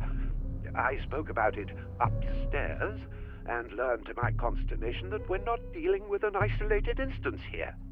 Believe it or not, this is the 20th century and there's a fresh outbreak of belief in vampires.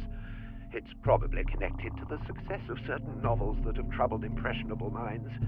And so, I have new instructions for you. I suppose that I close the Caligaro file then? Certainly. And you open another one on vampires. Excuse me? You heard me right. Study the legend. Demolish it. Prove that it is not based on reality. We'll give your report widespread distribution. I'm sure that Yes, will go but very hasn't well. the church already taken a position on the question? To be sure. Benedict XIV formally condemned belief in vampires, but that was 2 centuries ago. It's time to bring his message up to date. What exactly am I to do? Seek the origins of the myth. but also pay attention to its literary aspects, its recent manifestations.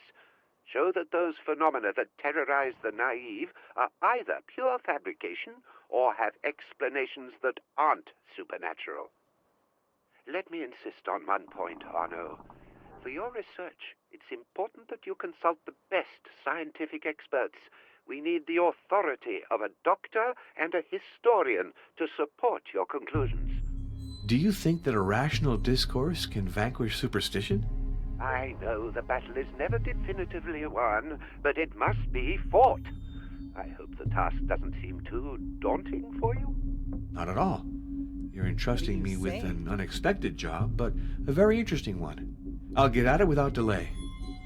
I'm counting on you. You're right. Yes, it is fact.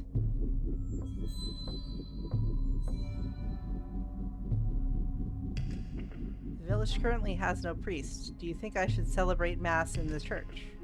It would seem self-evident, but the diocese might object. I'd rather not run the risk. Unless circumstances force you to.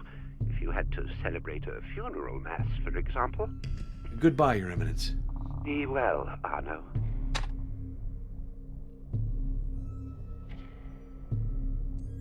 Well,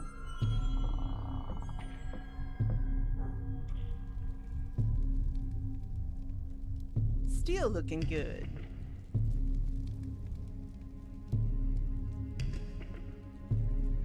It just so happens that my congregation has ordered me to undertake an inquiry on the vampires. Inquire? We have to fight! Suppose they exist. If that's the case, isn't it essential to study them first? Know thy enemy. Ours is wily and difficult to get at, unless we take the path of the dragon. That was Martha's conviction. The path of the dragon? The dragon. The vampire. Dracula. All these names designate our adversary. The path of the dragon leads to his lair. Look at this file that Martha entrusted me with on her return from Turkey. She had established that the path comprised 7 trials. The related documents are sorted in 7 folders. I know that work. It's Raphael's Crucifixion. Yes, photographed by Martha. According to her, this painting has a connection with the first stage on the path of the dragon. Really? The painting has a hidden meaning? Martha thought so. She spoke to me of other versions of the same work of art, slightly modified reproductions she examined in private collections. According to her, to understand the hidden message, the original's not enough. It has to be compared to the copies and the variations noted. Do you have other versions of the painting? Unfortunately not. Martha gave me this file at the beginning of her research, for she feared her papers would be stolen. Afterwards, we had a falling out, and she didn't transmit anything else to me. I'm certainly lacking some essential pieces. We're radically changing style, you could say. This other document is a sketch Martha made of an ancient bas-relief. The inscription is hard to make out. It vaguely resembles Enochian. But the drawing is clear. The figure is slashing his veins. I see the sketch is classified in the first folder with the crucifixion. Is there a connection then between these 2 documents and the first stage of the path? For Martha, there was no doubt about it. Here's a sketch of another bas-relief, from the same place as the previous one. Martha associated it with the second trial. There aren't any other documents? Nothing for the 5 last tests? They're all I have, but I'm sure that Martha found many others, if I'd only been more conciliatory.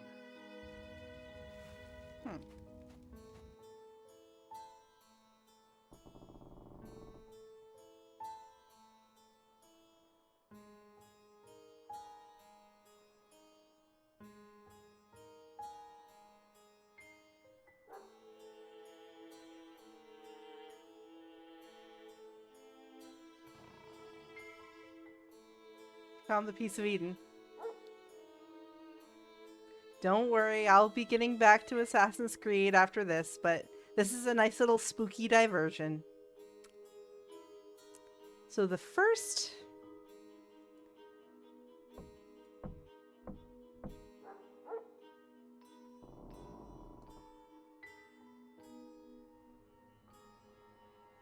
the first page. First couple pages, rather. Having to do with the first and then the second.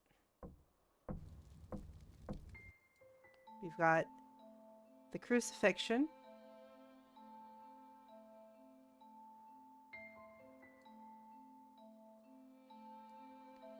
And we've got a blood offering. That's the first one. And the next one, it looks like some type of sacrifice. November is a Protestant holiday. November? Is that a typo? That makes it perfect for stabbing Catholics.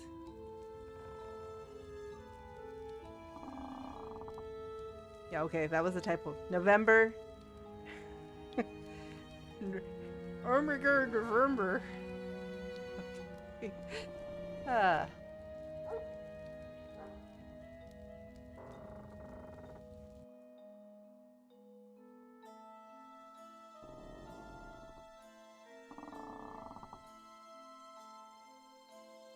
Keep your word.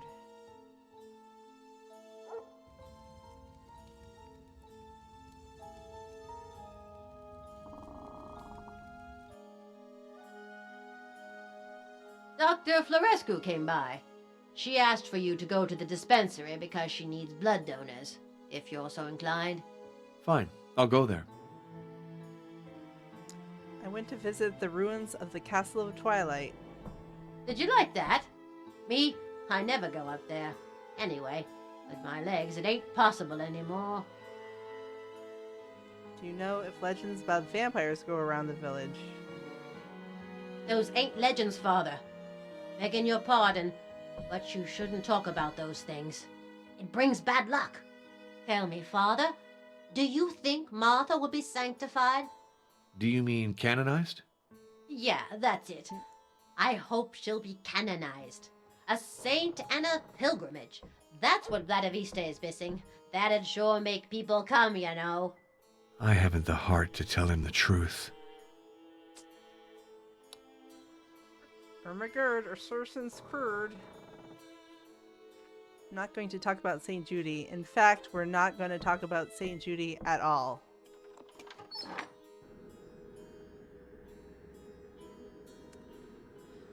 Alright, let's go give blood. Come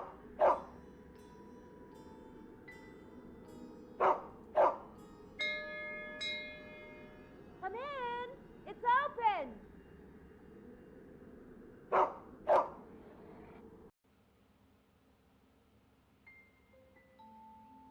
The treatment room. Nothing for me there right now.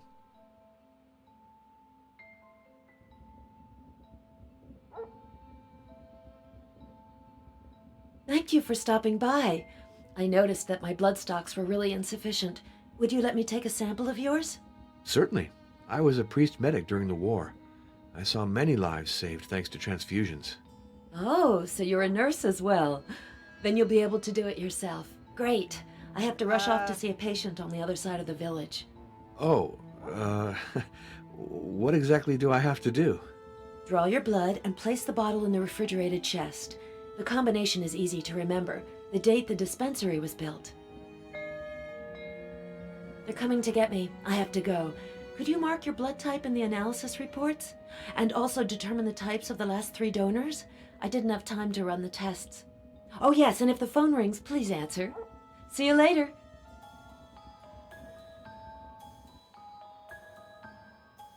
All right, down to work. I hope I haven't lost the touch. I just want to remember. It's 1902, I believe. 1905. Okay.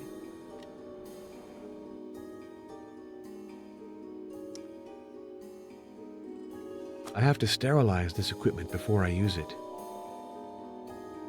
Alrighty. Now E.T.'s time.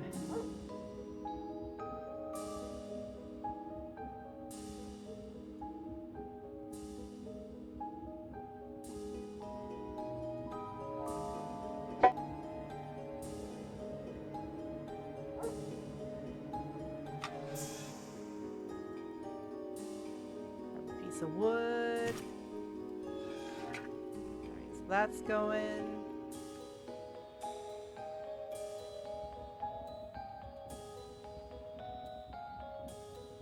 Some water going.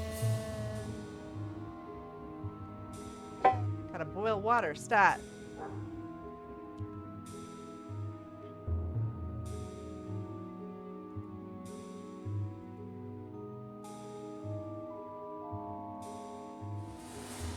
It's not hot enough to boil the water. Gonna need some more wood. More wood. I like lots of wood.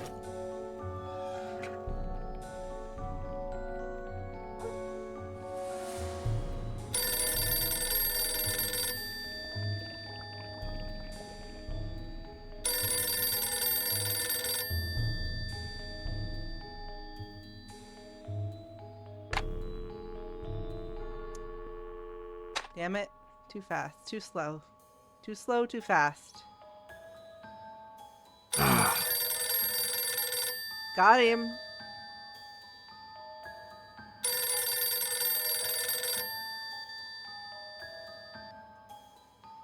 This is Professor Heinrich von Kruger. This is Father Arno Moriani. Dr. Florescu has gone out. May I take a message? Please ask him to call me back as soon as possible at Munich 321941. I'll be sure to do that. Goodbye, Professor. Goodbye, Father. Goodbye, weird German man. All right. First, I have to wash my hands with soap. Never handle medical equipment with dirty hands. You right. During you the right, war, Father Arno. I saw far too many comrades die from infected wounds. You right. You're right. Hot hand washing action. Sing happy birthday. That's how you know you've washed it long enough. All right.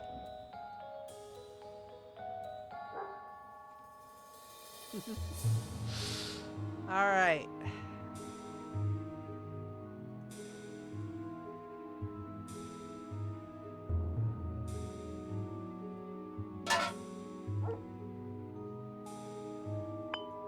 All right. So let's get ready.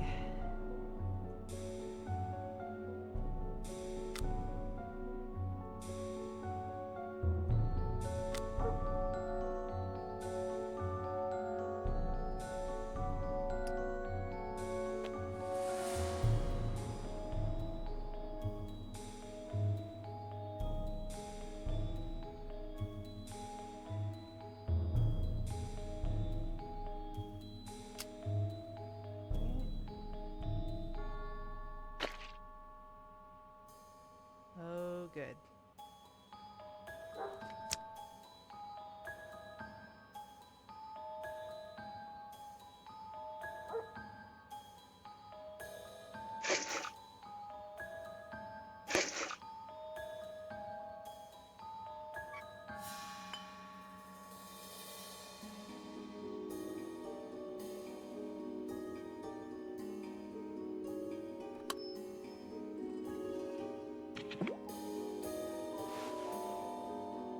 All right. I've done this hundreds of times to other people, but giving yourself a shot is not the same thing. Be brave. It has to be done. You're a good egg, Father Arno. So, here's a funny little thing. I'm not moving the mouse. It is like kind of wiggling on its own.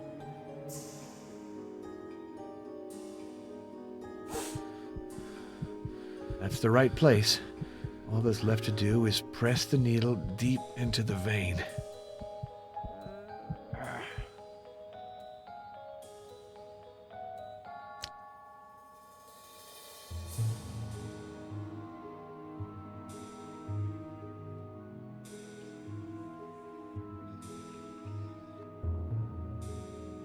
The ampoule is full. Perfect.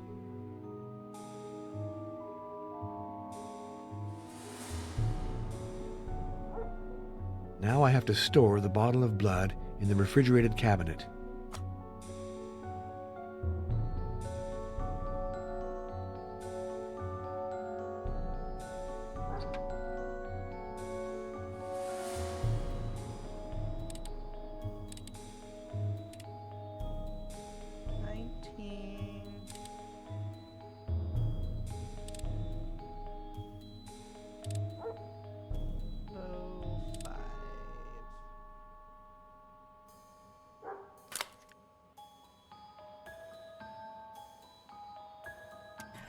The door of the refrigerated cabinet mustn't stay open too long.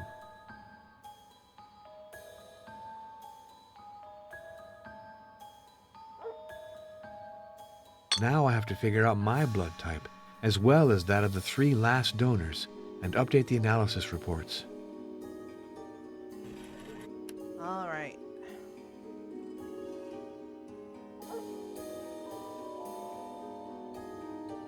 September 20th, 1920, Arno Moriani, that's me. Your birth, 1889. So I'm 31. So this is where I will put in my blood types. Looks like I can also note if the P anomaly is present, known anomaly is present, or no noted anomaly is present. But we're not doing that, we're just typing. So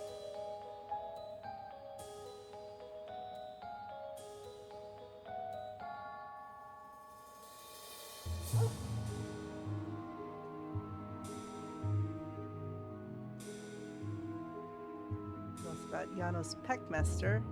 Peckmester!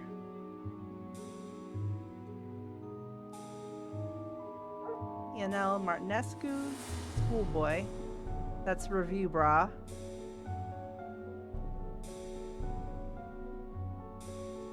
Maria Florescu. Gregorio Thomas. Martha Caligaro. She's type O.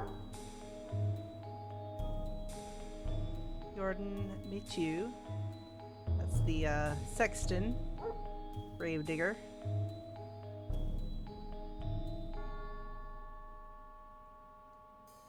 Ozana Lopesco. Amnesic young woman. She had the P anomaly. Selvik Maliskal. P anomaly. Martha Caligaro.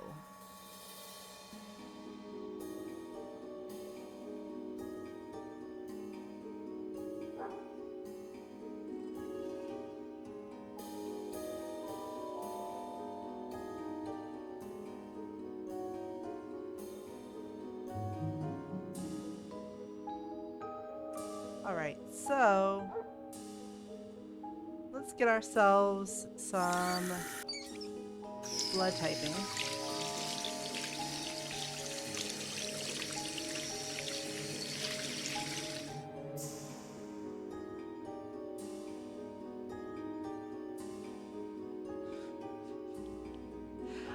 I went hippopotamus versus anomalous phenomenally.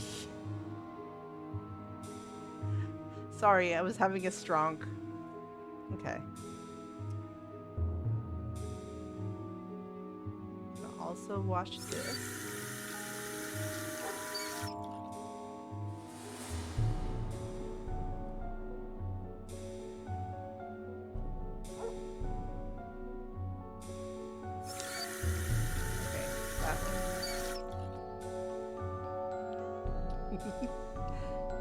Okay.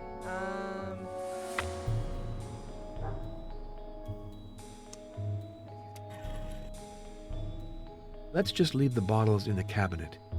If I need a sample, it'd be best to use a test tube. Okay, fine. I'll fill up the test tubes. It's been a while since I've done this, so bear with me.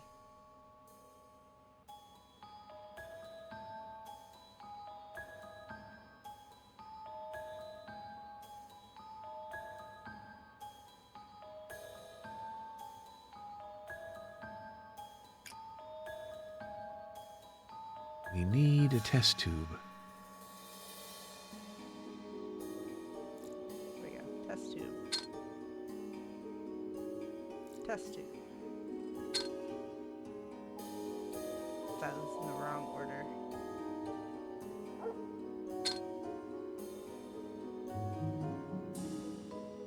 Right.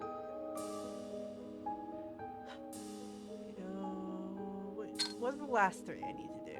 Hold on.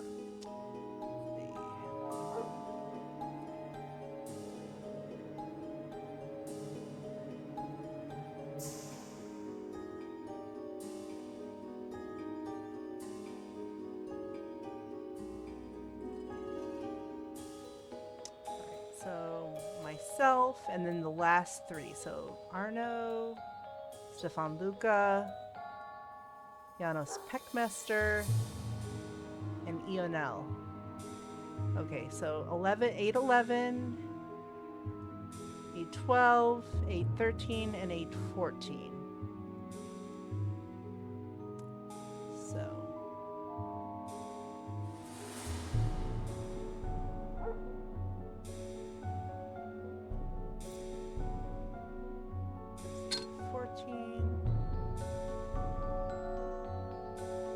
It's nice that it labels what it is. So, and then 813, 812, and 811.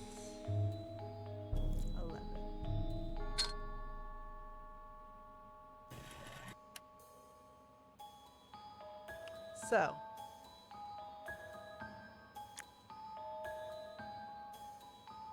Take a sample of that and a sample of that. We should be able to type the blood either A, no, A, B, or O by seeing how the different blood types react to the two different reagents. So let's start with Arno's. We'll put some in both so it mixes with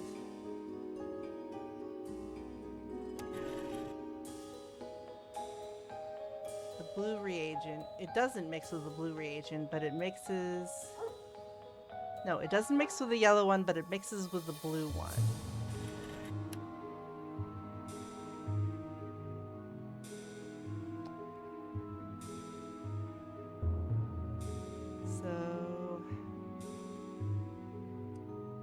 So either one or the other. So it's either A or it's B.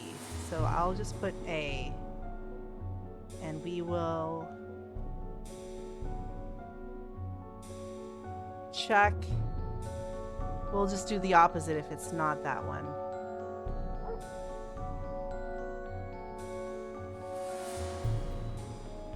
So we'll say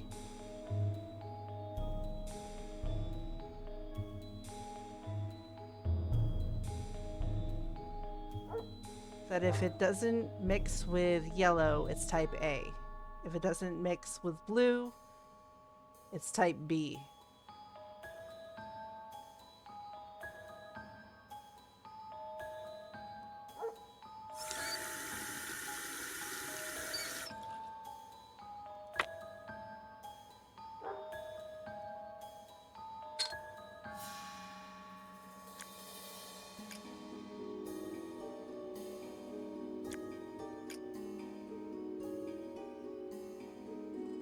Luca mixes with A, it mixes with B. So that should be type A, B. Yep. That's a 50-50 chance. We'll have to just go around and reverse everything if it's not it, but so no, Arno Moriarty is type A, I believe. Stefan is type AB.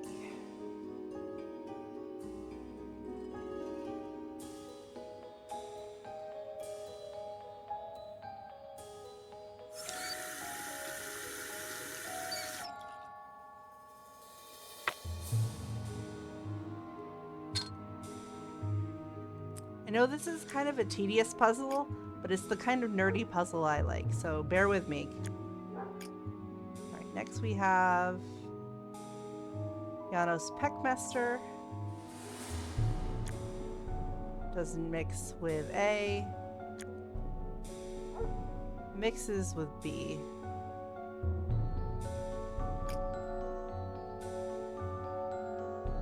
That's also what Arno had, so I think actually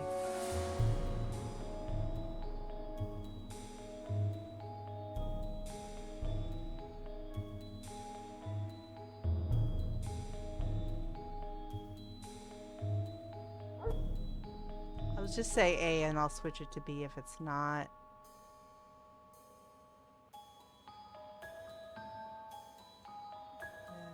And one more.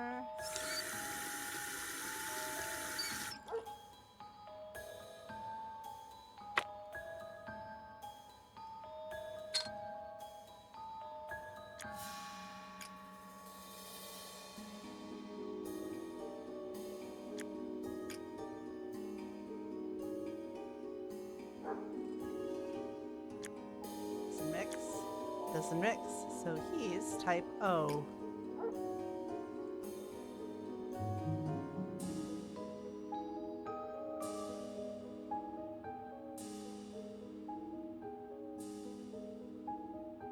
That isn't it. I didn't write down the right results. So let me try just switching that around.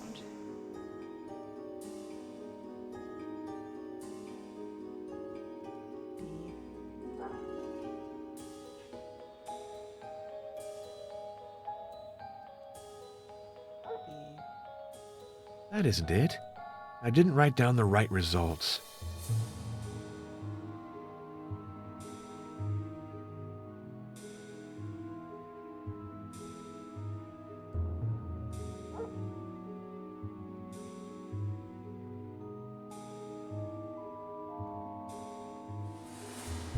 Perfect. I'm sure of my results. Maria should be happy. I've done my work well. Little tiny bit of brute forcing, but hey, we still figured it out. I finished the sample and the tests. Have you been back long? I should have come help you, shouldn't I? I was delighted to be of assistance. But now I have to think of my own work. Of course. I hope your investigation is going well. It has changed character. As strange as it might seem, I now am ordered to study some supernatural creatures, vampires. Vampires? Like Dracula? Dracula? Don't you know it? It's a wonderful novel. I'll get it for you.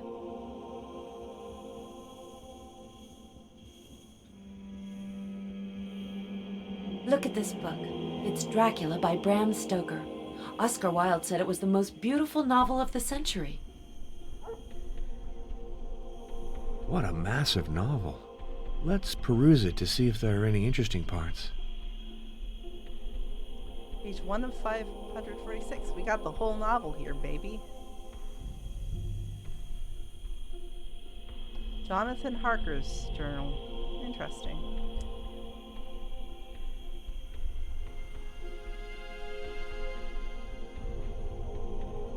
How was it that all the people at Bistritz and on the coach had some terrible fear for me? What meant the giving of the crucifix, of the garlic, of the wild rose, of the mountain ash? A band of Zigani have come to the castle and are encamped in the courtyard. These are gypsies. There are thousands of them in Hungary and Transylvania, who are almost outside all law. They attach themselves as a rule to some great noble or boyar and call themselves by his name. They are fearless and without religion save superstition. Young Miss is bad, very bad. She wants blood, and blood she must have or die. My friend John and I have consulted, and we are about to perform what we call transfusion of blood, to transfer from full veins of one to the empty veins which pine for him.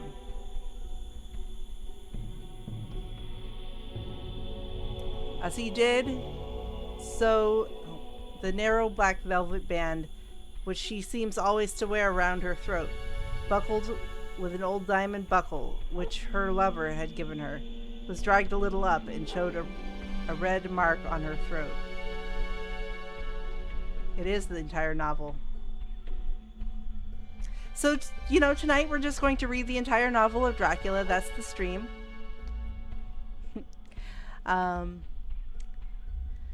There was a full moonlight, and I could see that the noise was made by a great bat, which wheeled around, doubtless attracted by the light, although so dim, and every now and again struck the window with its wings.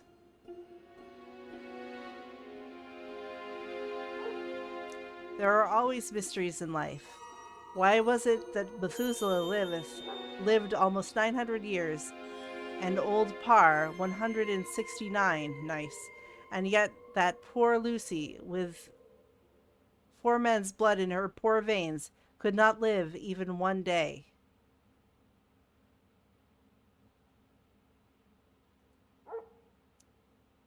Find this great undead, and cut off his head, and burn his heart, and drive a stake through it, so that the world may rest from him. I am closing the tomb, so that the undead may not enter. What is that you are using? Van Helsing reverently lifted his hat, and he answered, The host. I brought it from Amsterdam. I have an indulgence. They cannot die, but must go on after age, adding new victims and multiplying the evils of the world. For all that die from the preying of the undead become themselves undead, and prey on their kind. And so the circle goes on, ever widening, like as the ripples from the stone thrown in the water.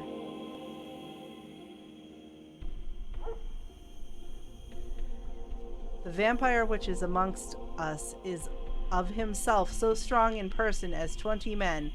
He is of cunning more than mortal, for his coming be the growth of ages.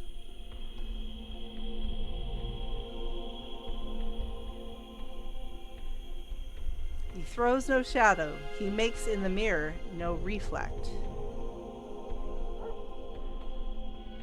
He can transform himself to wolf. He comes on moonlight rays as elemental dust. He can, once he finds his way, come out from anything or into anything. He can see in the dark. He who is not of nature has yet to obey some of nature's laws. Why we know not. He may not enter anywhere a first time unless there be someone of the household who bid him to come, though afterwards he can come as he please.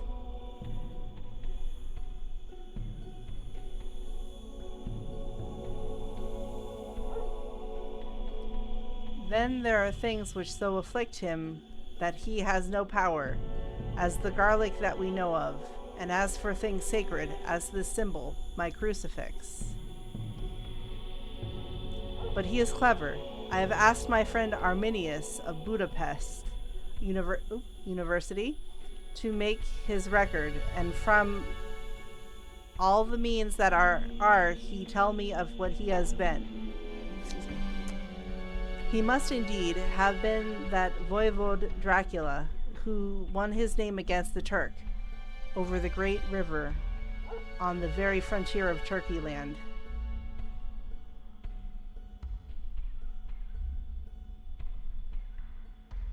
Never invite anyone into Arno's room. That's a good idea. I was captivated by this novel, and you know the strangest thing? The author used Vlad Tepes as his model for the character of Dracula. Vlad Tepes? The voivode? The very same one. The one who used to rule from the Castle of Twilight, whose ruins you must have noticed. Vlad Tepes, nicknamed Dracula.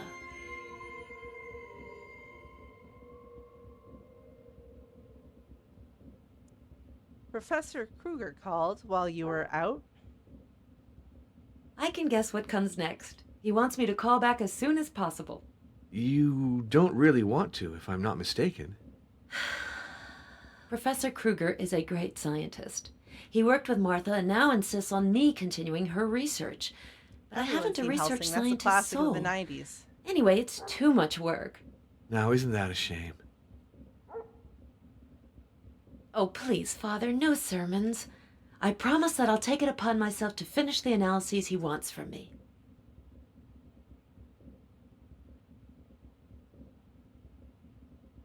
Could you give me a medical point of view concerning the belief in vampires? I'm afraid not. For me, vampires are romantic fictional characters, not subjects to be studied. Are Are you sure Bram Stoker's Dracula is really Vlad Tepes? Stoker speaks of this Voivod Dracula who earned his nickname attacking the Turks beyond the Great River at the very border of their country. That clearly signifies Vlad Tepes. That prince spent his youth as a captive of the Turks. Afterwards, he fought them fiercely. What does Dracula mean? The word has two meanings, devil or dragon.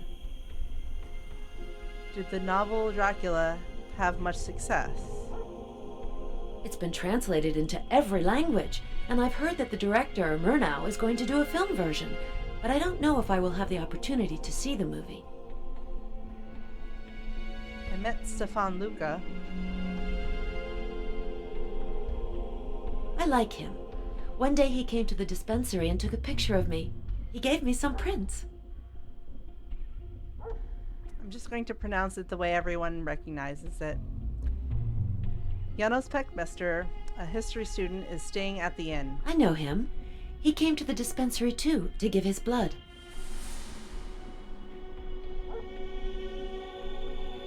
Father Arno, I'd be happy if you stayed a while in Vladoviste. The people here are a little rustic, and I greatly appreciate your company. Vampire phase. There's a reason why I love this game.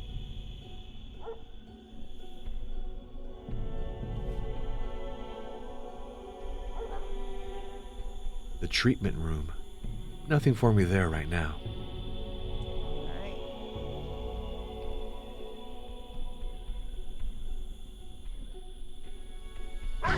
Adele, lie down. I'm sorry. That dog is unbearable. No, he's not. He's a good watchdog. You're kind. He's a good dog. His presence is reassuring.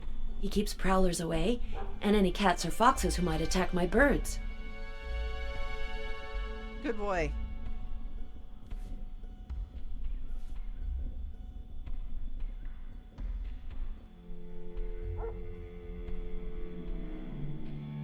Fidel is best boy. I have to talk with Janos. I wonder if he knows that his great hero, Vlad Tepes, served as the model for Dracula, the vampire.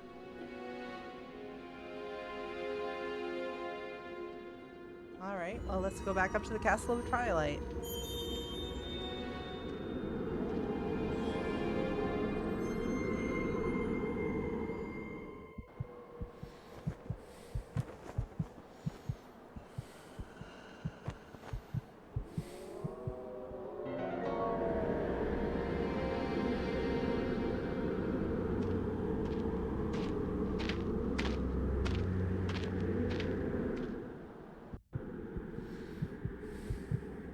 Exactly.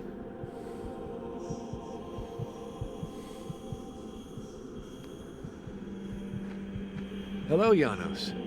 I have a surprise for you. I've just been ordered to conduct an investigation into vampires. What do you know? Anything can happen. I was talking about the same subject with Stefan Luca, who just arrived at the inn. He's kind of a fanatic, and firmly believes in the existence of vampires. You should question him. You're more useful to me because you're a historian. I have several questions to ask you, particularly about Vlad Tepes. For my investigation, I have to consult a historian specialized in vampire mythology. The recognized expert on the subject was Professor Van Bergen. The great Orientalist. The man who crisscrossed Asia for the English Secret Service? The very one. At his death, his superb collection was bequeathed to his successor, Professor Irina Bokzov. Speak about her to Stefan Luca. I think he has her number. So Professor Boxoff would be the person to consult? Without a doubt. She possesses remarkable pieces on the subject you are interested in. A manuscript of a biography of Vlad Tepes in particular. Good. I shall get in touch with her. Did you know that this Vlad Tepes, whom you so admire, is considered a vampire? That's a legend forged by his enemies. Stoker was inspired by it to write a very bad novel. What do you know of the Path of the Dragon? It's a journey of initiation that some traditions associate with Vlad Tepes. Most likely because Vlad was called Dracula, which means the dragon or the devil. But it's more related to occultism than to history. Professor Bukzov will fill you in better than I can.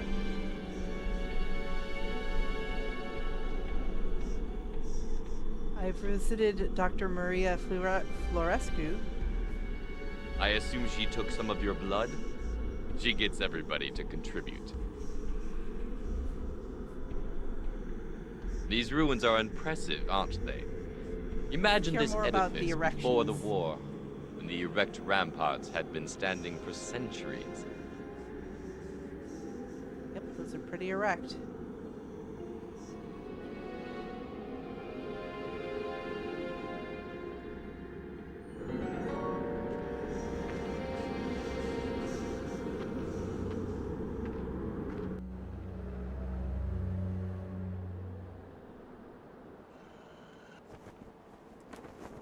You know what?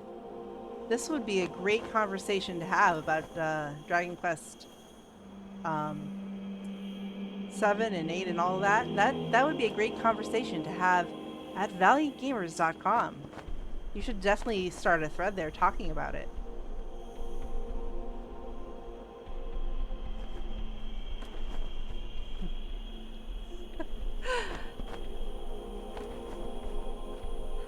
Please. Please, random, do an Atari arcade game stream call it Erect Rampart.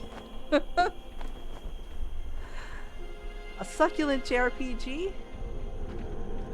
Do the sound. You have to spend the bits to get me to do it.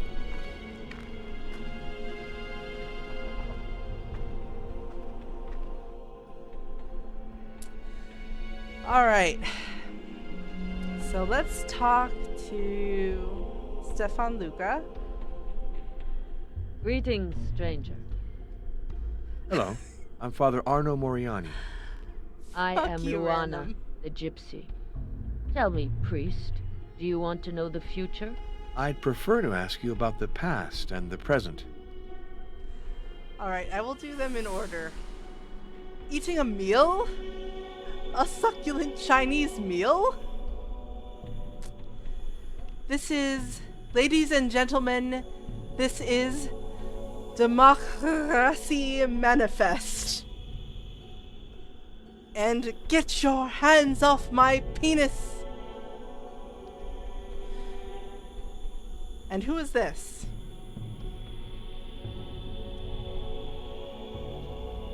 Looks like a gypsy.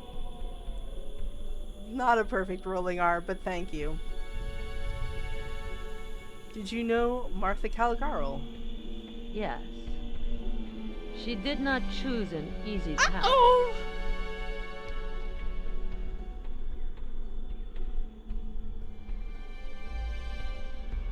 Everyone could do it better. I'm puzzled. It seems to me there are many strange deaths in this village. From behind the high grass, the wolf observes the flock and carries off the weak and isolated. As usual, the Oracle speaks in obscure, mysterious terms. That is because it does not want to lie, nor provoke the anger of the powerful. Indeed. What do you know about vampires? What do you know about voodoo? That's another stream game that almost happened, but it didn't. But it will happen at some point. Certain things. But I also know the virtues of silence. What do you know about the Castle of Twilight? As much as I want to know. Are you acquainted with the name of Dracula? I have a feeling that before the end you will know more than me about the dragon. That's a little eerie. You are an outsider like me. Beware of the people of this village. Also eerie.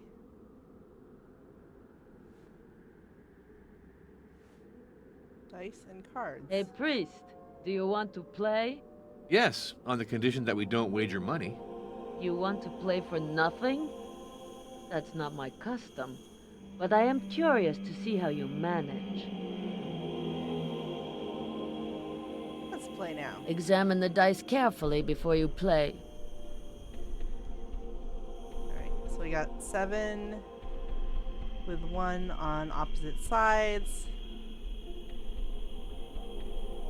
We got 3 with 12 on opposite sides. And we have all 5s.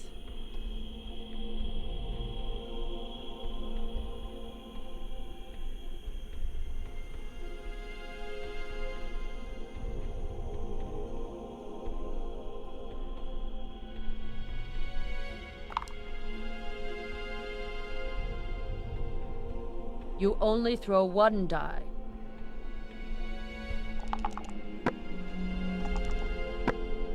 You lose.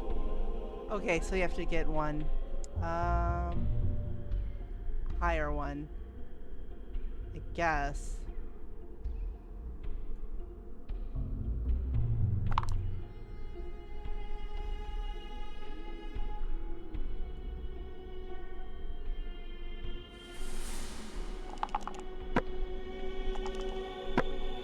You win.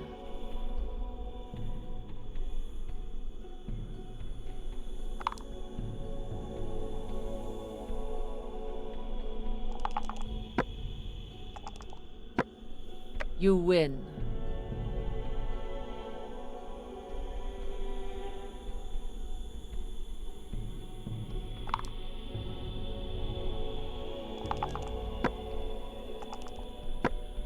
You lose. Yeah. That's enough of that one, and let's Look try carefully the at your cards before you play.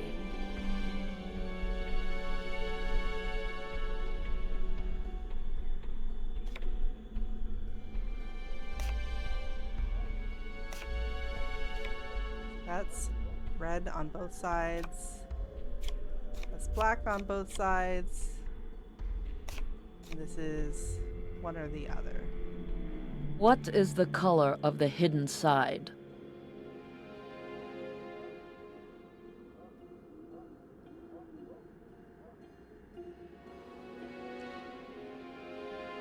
Pick up the card. You lose.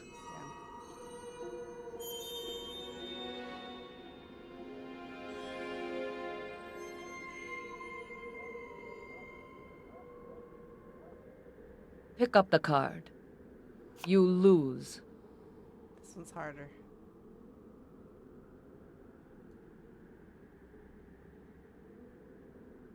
Pick up the card. You lose.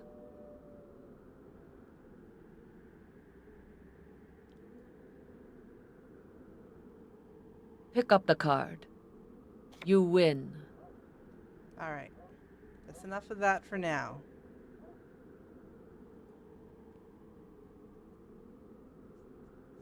Beware the people of this village. You are an outsider like me. Beware of the people of this village.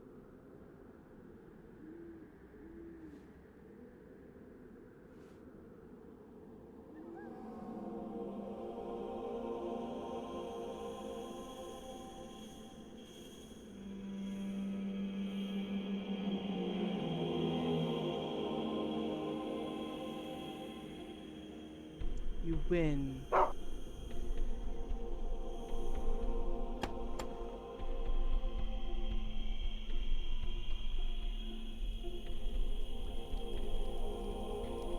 wait a minute. Still looking good.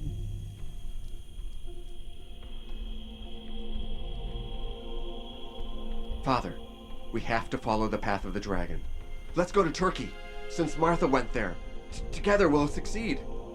I don't think that my superiors would appreciate that initiative. However, I promise that I'll think about it. Reasonable. Janos Peckmester told me you know Professor Van Berken's successor in Budapest. Irina Buksov? I tried to contact her, but I was rejected. She's incredibly mistrustful. It's a shame, because I think she knows a great deal about the path of the dragon. Do you have her phone number? Who knows? Maybe I'll be luckier than you. Do you think so? I do have a way Possibly. with the You're a lady. priest. That inspires trust. Call 445-827 in Budapest.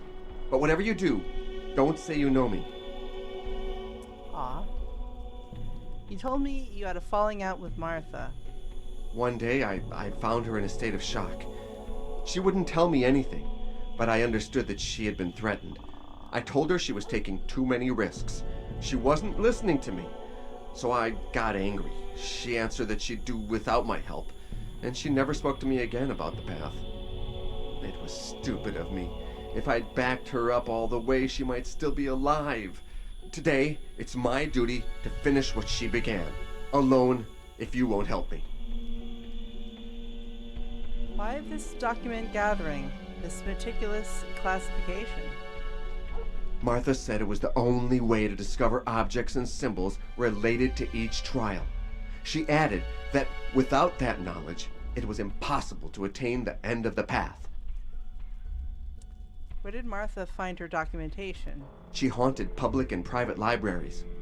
I know that she frequently visited the Alba Iula Museum. It burned shortly after her death.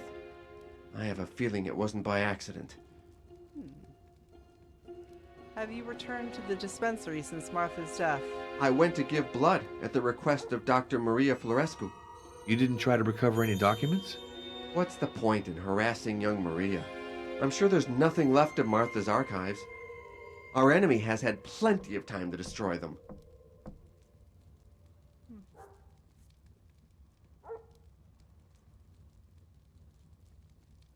Father, help me resume the task that Martha began. With a priest at my side, I'd feel stronger. It's not so simple. You see, this affair is really not in my purview.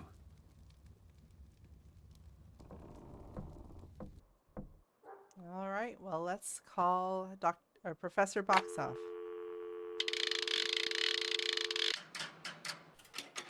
Number, please.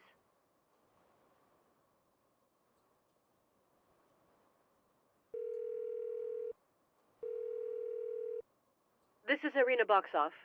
This is Father Arno Moriani. Hello, Professor. At the request of my hierarchy, I'm investigating the persistence of certain superstitions. You are an authority on questions of folklore and popular beliefs. You flatter me. Let's say that I've had the good fortune to inherit the library of my predecessor, Professor Herman von Bergen. But tell me, what exactly is your investigation focused on? The belief in those imaginary creatures called vampires. Vampires. You're interested in vampires.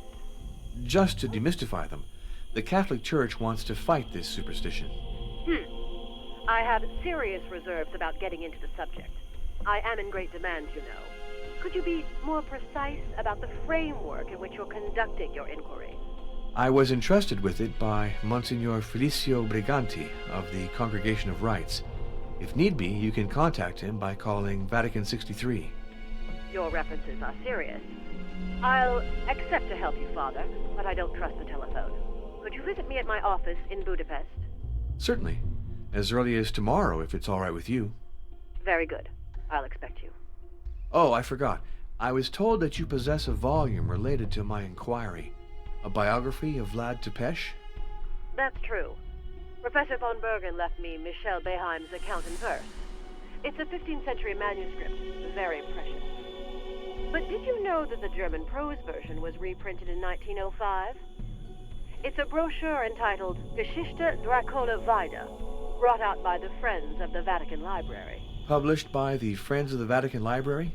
In that case, it won't be difficult for me to procure a copy. Goodbye, Professor. Goodbye, Father.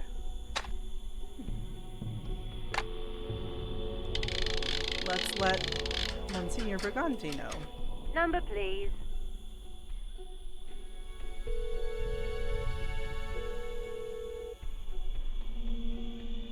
This is Cardinal Felicio Briganti. This is Father Arno Moriani. I intend to go have a discussion with Professor Irina Boxoff in Budapest to complete my file on vampires. Very good. Will you be coming back to Rome directly afterwards? If you don't see any problem with it, I'll go back to Vladoviste first. I'll be more tranquil there to write out my conclusions. Ah, an excellent idea. You'll be able to take advantage of the fresh country air. I also plan on spending a week or two in the country. I almost forgot. Could you have a work that was published by the Friends of the Vatican Library sent to me? Certainly. It's a bound volume, Geschichte Dracula Vida, reprinted in 1905. No problem. I'll send it to you at your inn. Let me insist on one point, Arno. For your research, it's important that you consult the best scientific experts. We need the authority of a doctor and a historian to support your conclusions. I understand. And after you've finished your work, make sure you get some rest. Goodbye, Your Eminence. Be well, Arno.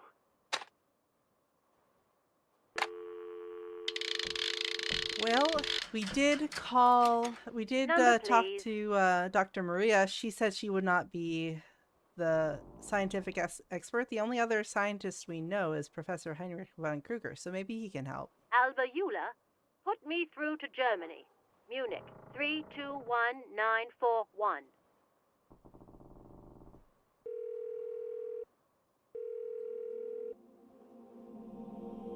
This is Professor Heinrich von Kruger. This is Father Arno Moriani. Professor, I'm calling back to ask for your help. How can I help you? Well, it's rather delicate to explain. You should know, first of all, that I belong to the Holy I Congregation used of to work Rites. for GameStop. I came to will not do Vladiviste that. to investigate the life of Martha Caligarl. Would you like me to talk to you about her? She was a remarkable woman. To tell the truth, my mission has changed. For reasons that would be a little long to explain, I now have to investigate vampires. Vampires? Don't tell me the Catholic Church has started to believe in vampires.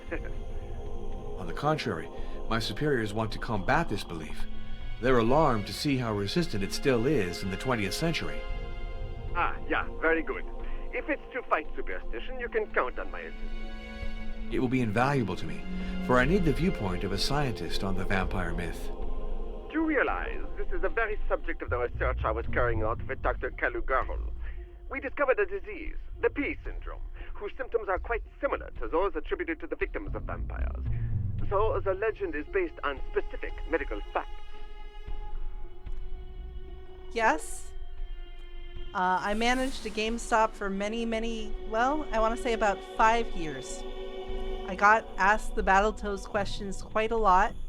My usual response was that we did not have Battletoads, but we did have low altitude incendiary reptiles, aka lair. Anyway, tell me about your collaboration with Martha Caligarl.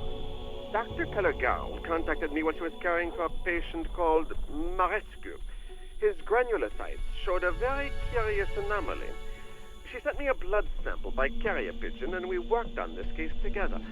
The result of our collaboration was the discovery of P syndrome. Afterwards, we had to specify the cause of the disease and perfect a serum. For that, I needed statistical data. I asked Dr. Caligarl to take a large number of samples from the population of Vladiviste. Unfortunately, the war interrupted our research. Did you pick up again with Martha Caligarl after the end of the hostilities? It wasn't possible for me to contact her immediately. When I was finally able to phone the dispensary, she was dead. It was Dr. Florescu who answered me.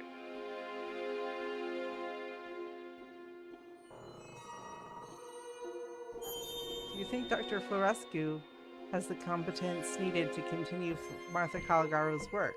Of course. I've been insisting for some time now that she do so. As soon as she sends me the results I'm missing, I'll be able to find a serum that's effective against P syndrome. According to you, vampires have no objective existence? I just say that they're not supernatural creatures, but there certainly do exist mentally ill people who are bloodthirsty.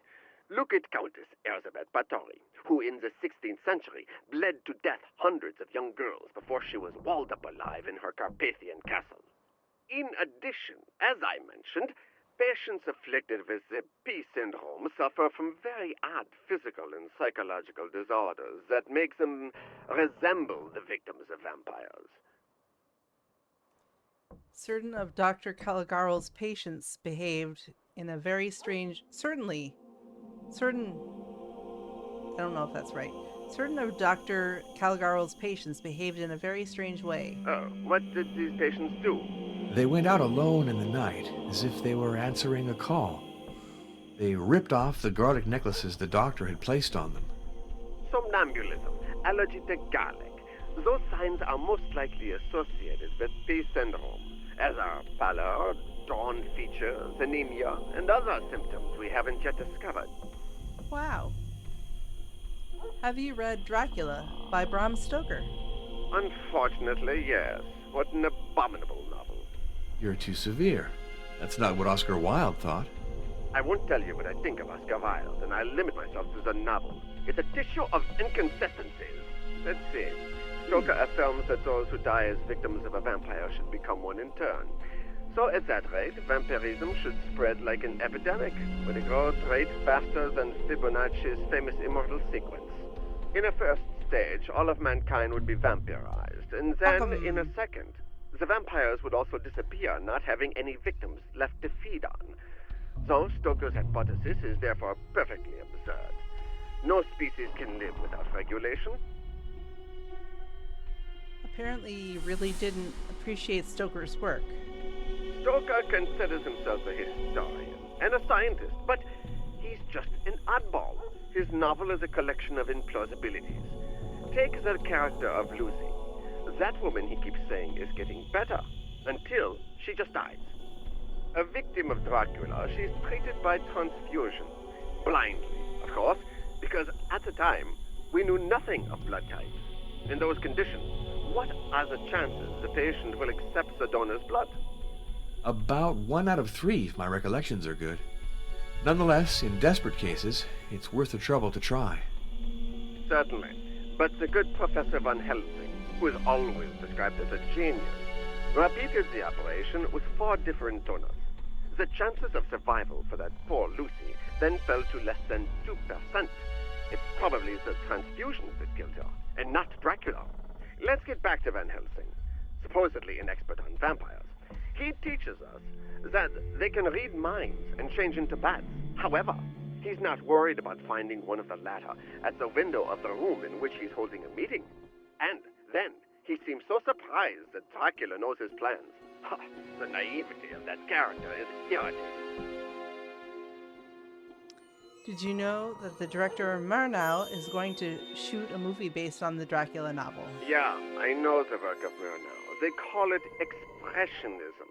But for me, those morbid fantasies have much more to do with pathology. Tell me, could I ask you a personal question? Listening to your voice, I have the feeling that you're a little tense. Yes, I'm not sleeping well. Nothing else? You can confide in me. I'm a doctor, you know. Well, sometimes I get the feeling I'm being spied upon. I'm sure it's only an impression, but it's becoming an obsession. Father Arno, you are sensitive and susceptible, like our late lamented Dr. Caligaro. These are qualities, but they make you vulnerable.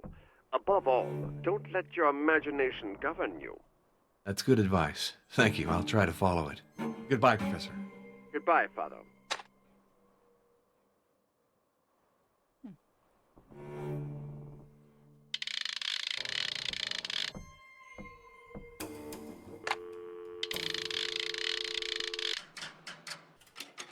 Number, please.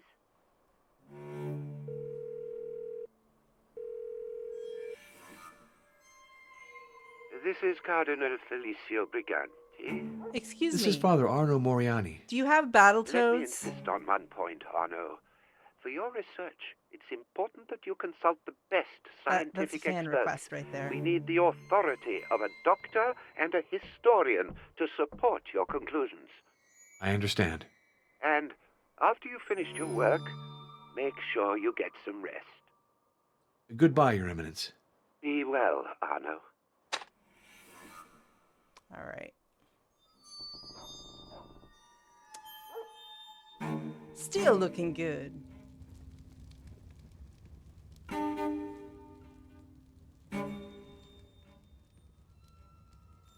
Do Do you know Professor von Kruger? He used to correspond regularly with Martha before the war.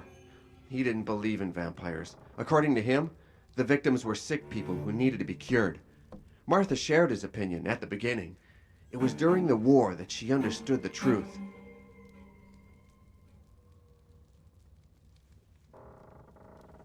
Father, help me resume the task that Martha began. With a priest at my side, I'd feel stronger. It's not so simple. You see, this affair is really not in my purview.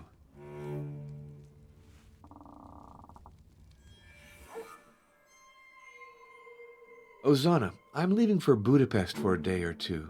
Would you please keep my room? Well, that is... Naturally, I'll pay you for my keep, even for the nights that I'm not here. In that case, of course, Father. I'll keep your room for you. I met a gypsy in the village. She's back. The swindler. With her cards and her dice. She's cheated many a man. What a scandal. Do tell. Tell me, Father, do you think Martha will be sanctified? Do you mean canonized?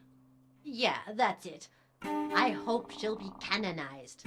A saint and a Canonized. pilgrimage. That's what Vladivista is missing. That'd sure make people come, you know.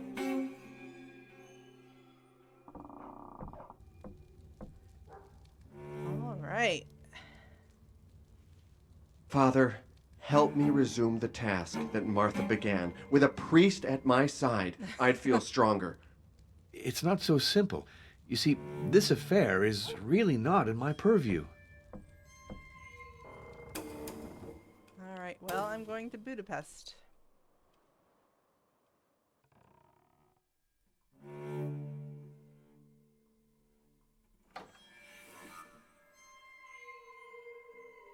Just gonna lock that here. Oh, is that not it? This is a particularly heavy piece of furniture. No way to just slide it.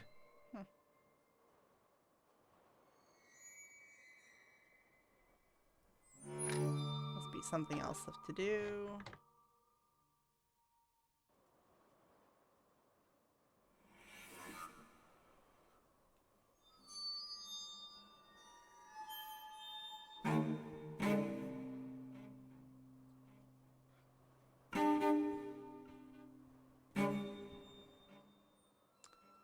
Told your disciples to cast the demon out and they could not do it.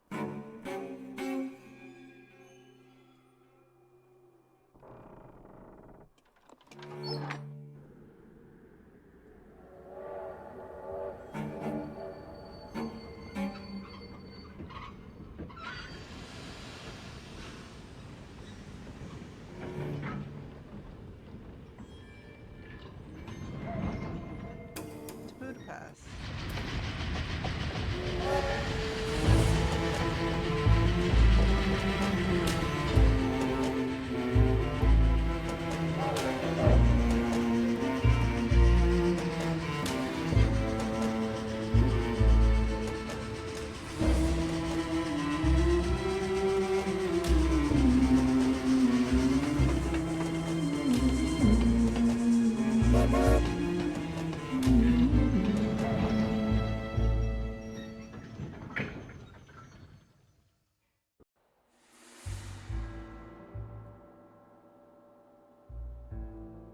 Who's this dude? Herman Van Bergen, 1820 to 1913.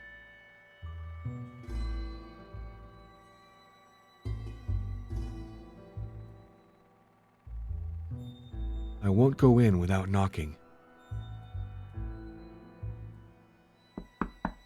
Come in.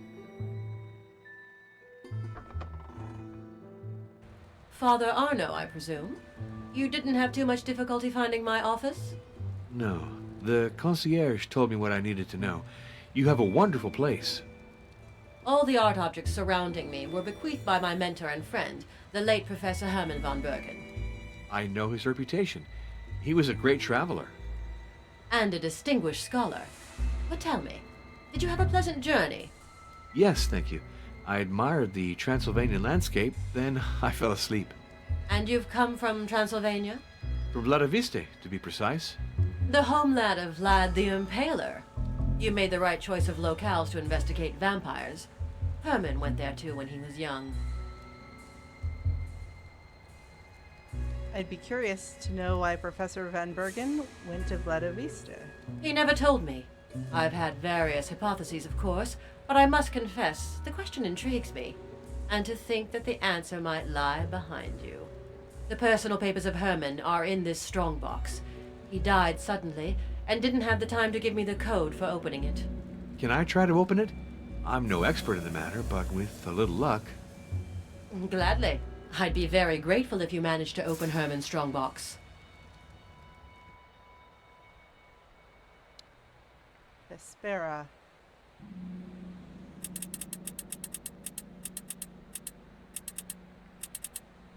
This lock is incredibly noisy.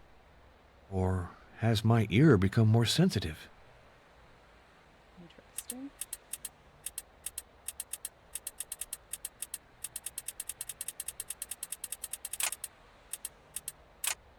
I can't get over how clearly I can hear the mechanism. It's extraordinary. Weird.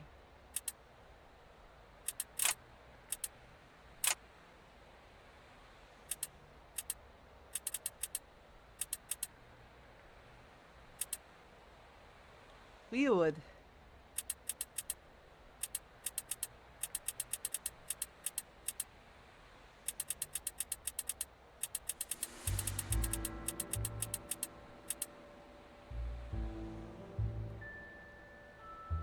We will see, won't we?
I found the combination. MDCCCXX. Looks like a number in Roman numerals. Thank you for opening the strongbox, Father. Would you be so kind as to deposit the contents on my desk? 1820, the birth year of Herman van Bergen. A wax cylinder and a letter. Let's see the letter.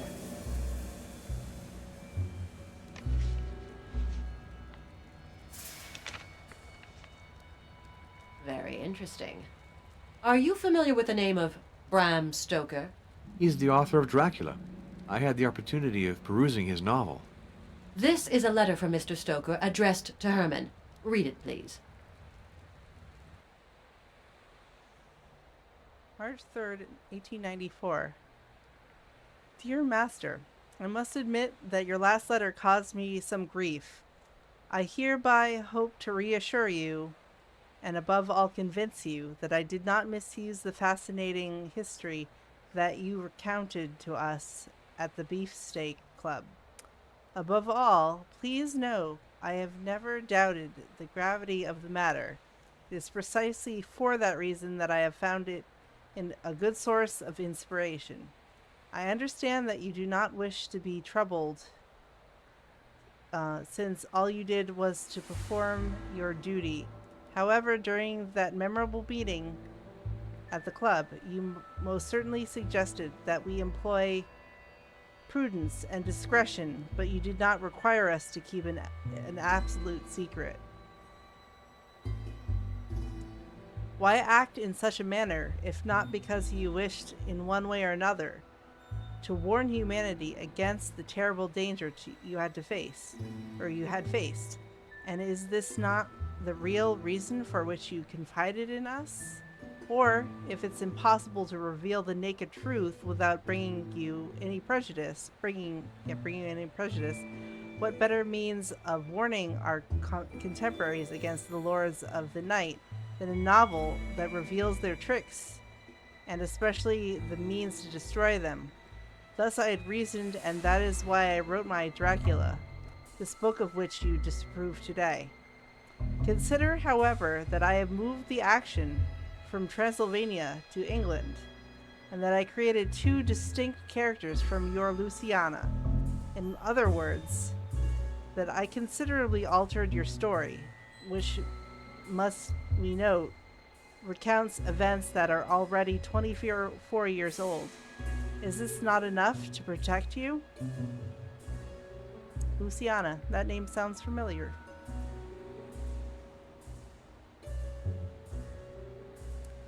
As to your other criticisms, do they contradict the first ones? Because after having reproached me for having disclosed too much, you accuse me of deforming and watering down the facts. It is true that I often let my imagination and sensibility guide my quill. The greatest liberty that I took was, no doubt, to give my novel a happy end. But the story of a failure could have generated such distress when we wished, on the contrary, to inspire hope and the desire to fight. Finally, you write, I would have preferred that you did not quote me.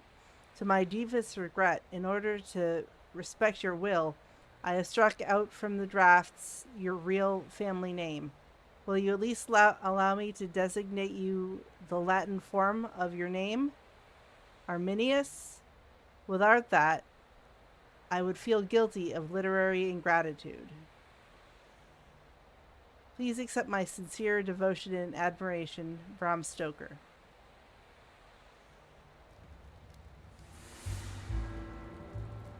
So then Stoker was inspired by a story told him by Professor von Bergen, the story of events that had taken place in Transylvania. Perhaps in Vladoviste? It's probable. Did you know that Professor van Bergen knew Bram Stoker? Yes, but I ignored all the details that are recounted in this letter. I only knew that Stoker had cited Herman among the sources inspiring him, and Herman was not flattered. Had the professor foreseen the novel's success? In no way. One day he told me, speaking of Stoker, that irresponsible man didn't understand half of what I told him. He's peddling errors that could cost people their lives. Fortunately, his book will be quickly forgotten. Ha! What is the source of the belief in vampires? The first trace we have stems from ancient Babylon. The creation poem contains sinister allusions to Lilith, the unappeasable, who sucks the Dracula. blood of newborns. Several centuries later, the Odyssey evokes dead people who crowd together to drink at a blood-filled ditch. But it's in Europe, beginning in the 14th century, that veritable epidemics of vampirism are described. They would continue until the 18th century, a period which left us much written testimony. For example, The famous Visum and Repertum report, written in 1732 by a retired Austrian military doctor. In it, we learn in abundant detail how Serbian peasants open a vampire's grave and execute him by driving a stake through his heart. what an energetic method. It's very widespread. In Russia, they use an aspen stake. In other places, it's made of hawthorn, from which Christ's crown of thorns was woven. Belief in vampires must lead to much desecration of graves. It has to. Reports describe hundreds of grave openings. The vampire's cadaver is identifiable because it's perfectly conserved. It often appears swollen by the blood it has absorbed. The blood stains its clothes, its nails, or its mouth. It's sometimes so abundant that it overflows the coffin. You speak of vampires as if they existed. Reassure me, you don't really believe them, do you? What do you mean by believe, Father? I mean, do you think that vampires have a real, objective existence? Real or objective? You must choose, Father, because the only immediate reality is subjective. The rest are just hypotheses. All right, your viewpoint is unassailable. So let me reformulate my question. According to you, has the existence of vampires been demonstrated? Jean-Jacques Rousseau said, "If ever there was in the world a warranted and proven history, it is that of vampires. Nothing is lacking. Official reports, affidavits of well-known people, of surgeons, of priests, of magistrates. The evidence is most complete." Yet all these stories and affidavits seem very confused to me. I sense nothing coherent behind it all. Didn't you say yourself that the traditions don't agree? Don't take the legends literally. I think they are the deformed reflection of a truth that is even more horrible. This book, The Lords of Twilight, is the most rigorous volume ever written on vampires. Open it. Lords of Twilight, or the Fulfillment of the Race. To Professor Herman von Bergen, hoping that in spite of our differences of opinion, he will appreciate the study which owes a lot to his immense knowledge. HVK.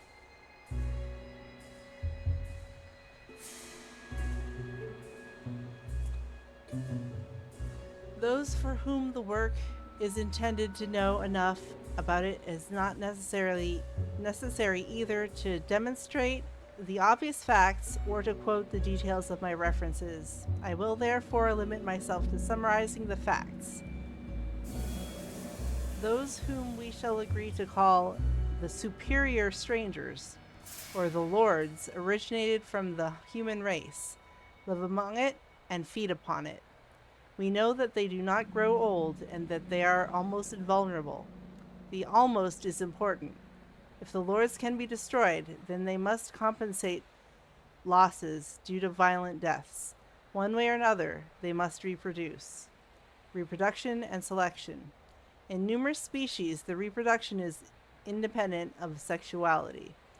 It is the case with the lords. We can hypothesize, at least, in the first step, that their reproduction is the result of calculation. If, as it is probable, they can help each other in maintaining the lesser men in ignorance and servitude, they must renew their own numbers so as not to become weak.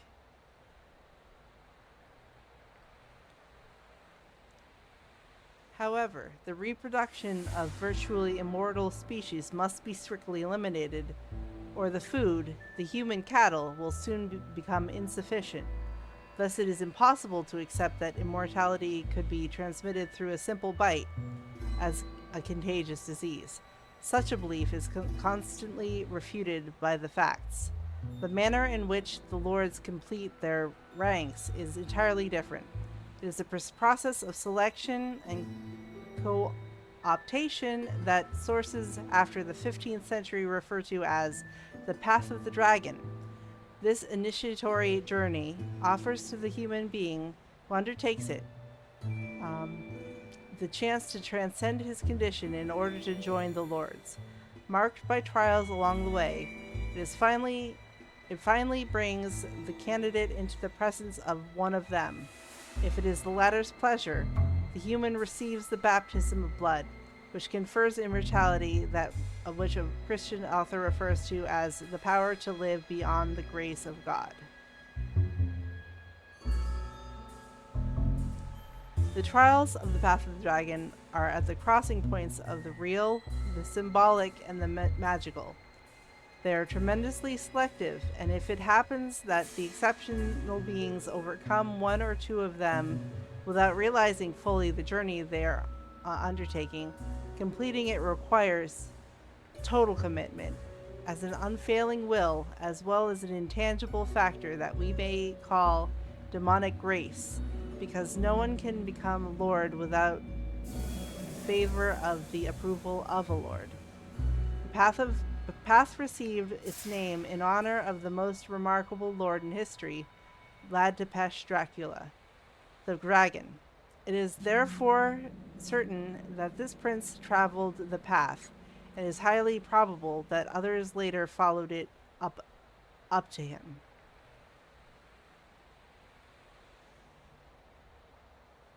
Vlad, however, was not the first one. The path existed before him, and he received his baptism from an elder lord. Documents proved, in fact, that the path has been codified and since the dawn of history. The cryptograms that structure it were copied numerous times. The manner in which they merged with the sacred art of their times demonstrates that among the crowd of naive copyists, a handful of initiates were at work, as desirous of ensuring their eternity of their knowledge as to reserve access to it to an elite. Getting a little hoarse here. The first link. But if there was an uninterrupted chain of lords up to Vlad Tepes, which of them is the first link?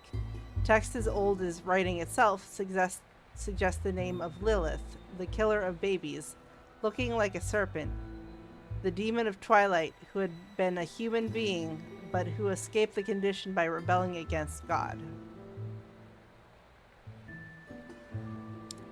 Lilith's actual existence is a hypothesis to be considered. She would then be the acting incarnation of this thirst for power that constitutes the transcendent part of the human heritage. This feature, pushed to the extreme, characterizes the race of the Lards, born in the midst of humankind in a way that entirely comparable to the phenomenon of the separation of the species described by Darwin and his disciples.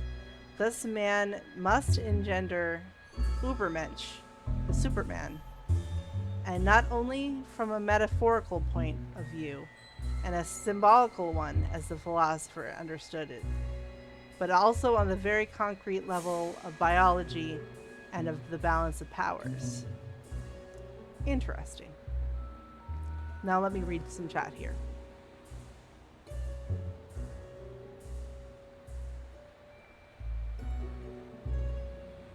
Jokes aside, I have a serious question. The answer is a spoiler, so Nicole chooses not to answer. That's okay. Are vampires real in this? Is this actually preternatural, or just a Catholic goose chase? Time travel. I'm Sexy Golf Movie. Am I Sexy Golf Movie? It's more likely than you might think. Who can say? We are going to find out, Sarah. The Lords of Twilight is the work of an insane person. It's sheer madness. Father, the war that has just ended shows that the whole world can go mad. In less than 30 years, evil will seize power and the earth will once more catch fire. No, not so quickly, not so soon. After the carnage we went through, the world will take the time to let its wounds heal. You'll see. The author of the book, the Thule Society that publishes it, all of them are criminals who won't hesitate trampling on corpses to gain power and eternal life. The war will come because of them and their like.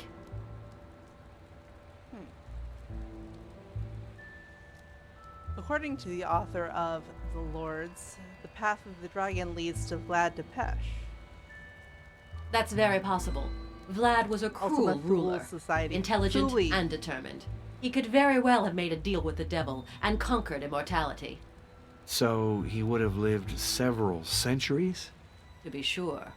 But where would he be hiding? In Vladiviste? Why not? Or elsewhere. The fox might have changed his den. The only way to tell would be to follow the path until its end. Tell me about the Thule Society. It's a group founded by Heinrich von Kreutzberg on the ruins of the Golden Dawn, another secret society. Thule reached out to Professor von Bergen many times, but he couldn't bear them. He always kept his distance, and I followed his example. Did they approach you? Many times. Openly, not in any roundabout way. Oh, they're very clever, very influential. I would never compromise myself with them. How can you be so sure that a new world war is going to erupt?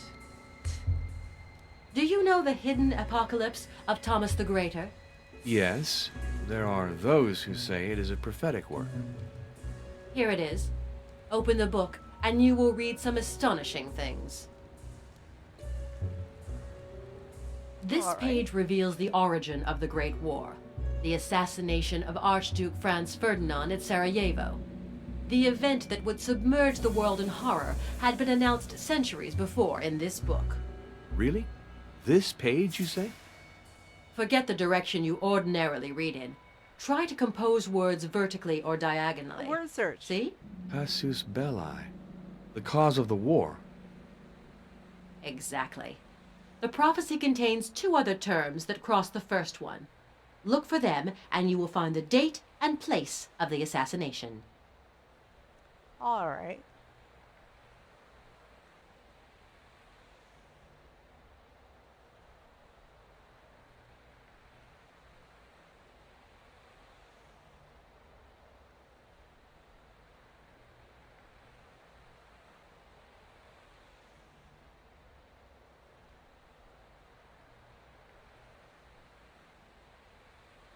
Here's the date.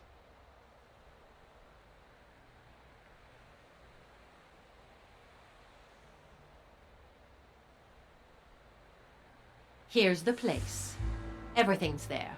In 1914, in Sarajevo, the incident that caused the war occurred. It can't be a coincidence. It's very odd, I grant you that. That's the past. Now let's discover the future. You see, on this page, the Thule Society is clearly designated. Its name is associated with Kaiadis, which means massacre. To know more, look for connected terms.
$1936.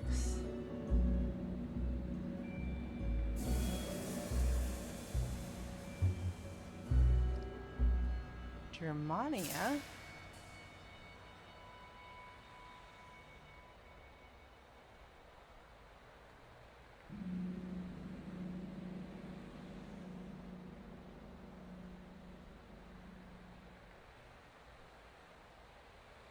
So now everything is clear. At the instigation of the Thule Society, evil will triumph in Germany in 1936. And there will be massacres. So this prophecy is at the root of your mistrust of the Thule Society. It's just one element among many others. Believe me, those people have no notion of compassion.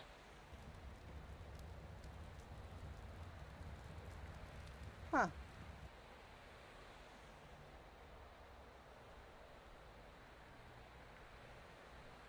More pages, but we'll maybe come back to that.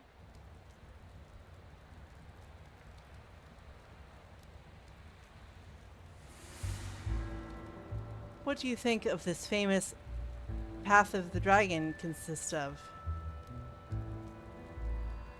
I see it as a way to force destiny, to attain, thanks to the Force, spheres forbidden to man. How could that be possible? Father, you are well placed to know that sacraments of good exist. You must accept that there are also sacraments of evil, handed down from time immemorial. If they do exist, these sacraments can only be dangerous illusions. They do exist. 7 of them. 7 stages of the same route. 7 trials to change a man into a bloodthirsty monster who pretends to deal with God as an equal. The keys to the path of the dragon are hidden in ancient documents. Take this occult work. It contains an illustration that I would ask you to examine carefully. I know that painting. I saw it very recently. It's Raphael's crucifixion scene. Although, no, it's not precisely the same work. Excellent memory. It is indeed a copy. We shall point out the differences with the original one by one.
In the original painting, the angel on the left holds 2 chalices.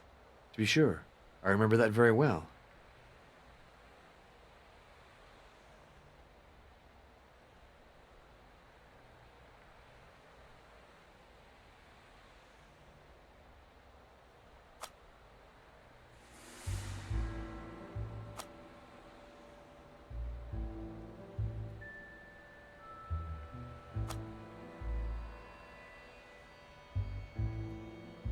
In your copy, the angel on the left is only holding 1 chalice.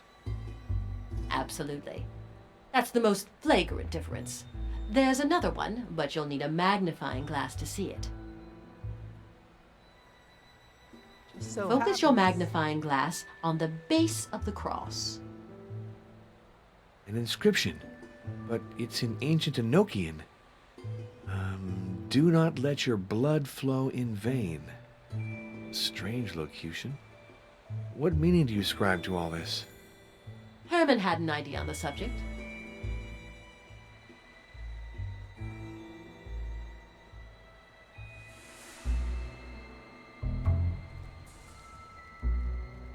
These variations between the 2 versions of the crucifixion are troubling. You say that Professor Van Bergen was able to interpret them? Herman was convinced that the variations in the documents revealed the secrets of the path. Imagine yourself as a copyist, seeking to transmit a message to initiates. 2 methods are possible. Either you add an element to the original, or more subtly, you remove one. The chalice? Yes, it's absent from the copy, and I think it's a way to draw attention to it. The devil leaves his signature in its absence, Herman said. Then the chalice is important. An object is associated with each stage of the path. I'd venture a guess that the chalice is one of them. There are 6 others to discover. What happens at the end of the route? The initiate must accomplish one last rite. He won't be able to unless he's understood all he's achieved before. That is, if he knows the order of the trials, as well as the objects and symbols related to each of them.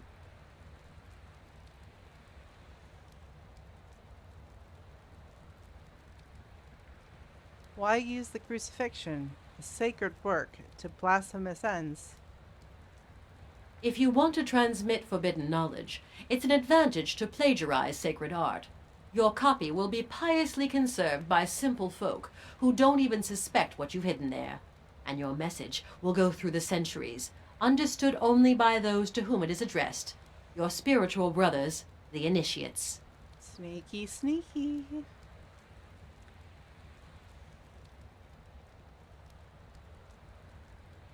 That's true, but it's very hard to find one's way in it.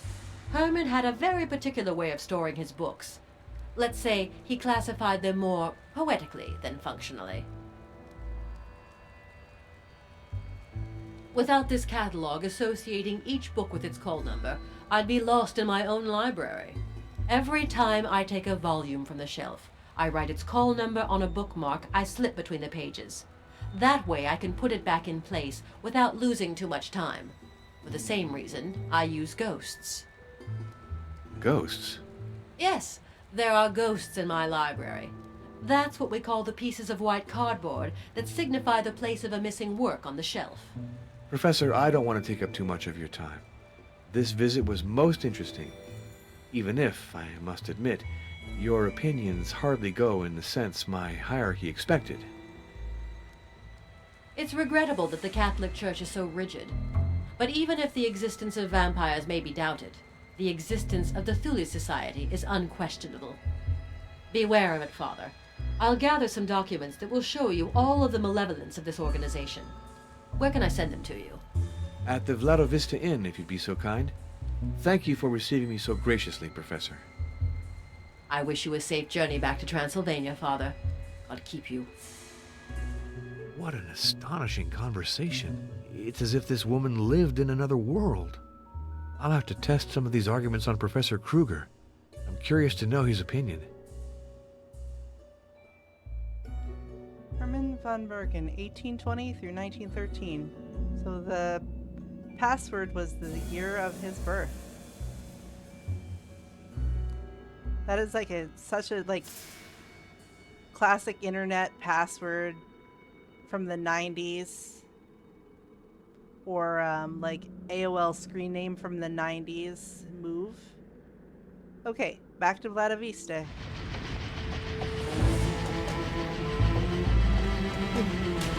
Password is swordfish.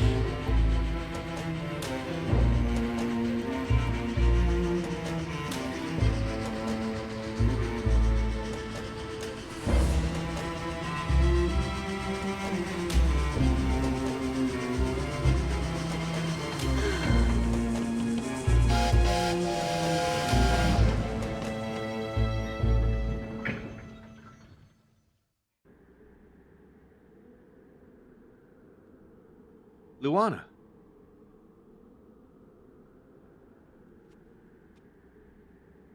You are an outsider like me. Beware of the people of this village. One thing I'm going to do that I haven't done yet so far, actually it's 12:06. Maybe this is a good time to stop. But yeah, I'm gonna save real quick because it's been way too long since I've saved.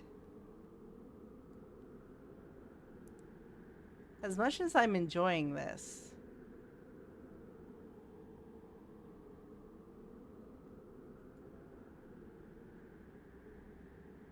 double save. I don't know. I've got to see Janos and Stefan. They'll surely be curious to know how my conversation with Professor Boxoff went. But first, let's stop at the inn to see if I've received any mail. Let's stop off at the end to see if we've received any mail. And then we'll end it. Stefan Luca is in the parlor. Let's go greet him.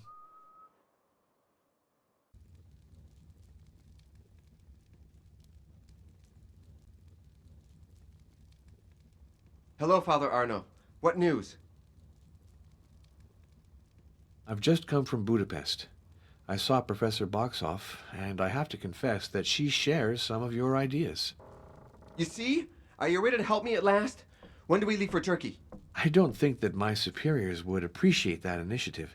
However, I promise that I'll think about it. Very well. I think I'll have to venture onto the path of the dragon alone. I can see that I haven't convinced you, Father. I'd still like to ask you something. Sometimes I'm scared, scared of the powers I'm challenging.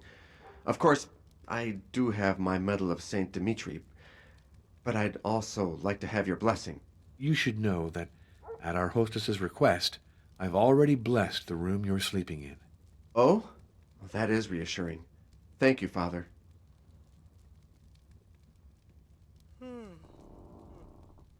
I can see that I haven't convinced you, Father. I'd still like to ask you something. Sometimes I'm scared, you know, scared of the powers I'm challenging. Scared. Of course, I do have my Medal of St. Dimitri, but I'd also like to have your blessing. You should know that, at our hostess's request, I've already blessed the room you're sleeping in. Oh? Well, that is reassuring. Thank you, Father.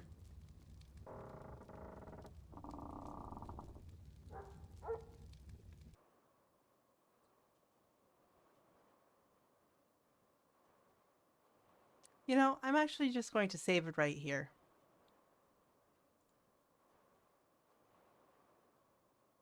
Save.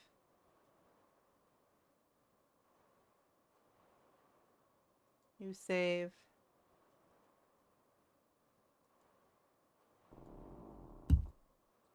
That will save. We're going to leave that there. I will be back next week. I hope you're enjoying this so far. I think this is a very spooky kind of ominous game. I hope you're enjoying it. But yes, talk about what you think over in the on the Valiant Gamers forums, um, and have. I am like trying to read at the same time, but yes, talk about that. I would love to see the thread about what was it? Illusion of Gaia? What were we talking about? We were talking about another game, but we should talk about it. Oh no, Dragon Quest. It was Dragon Quest we were talking about.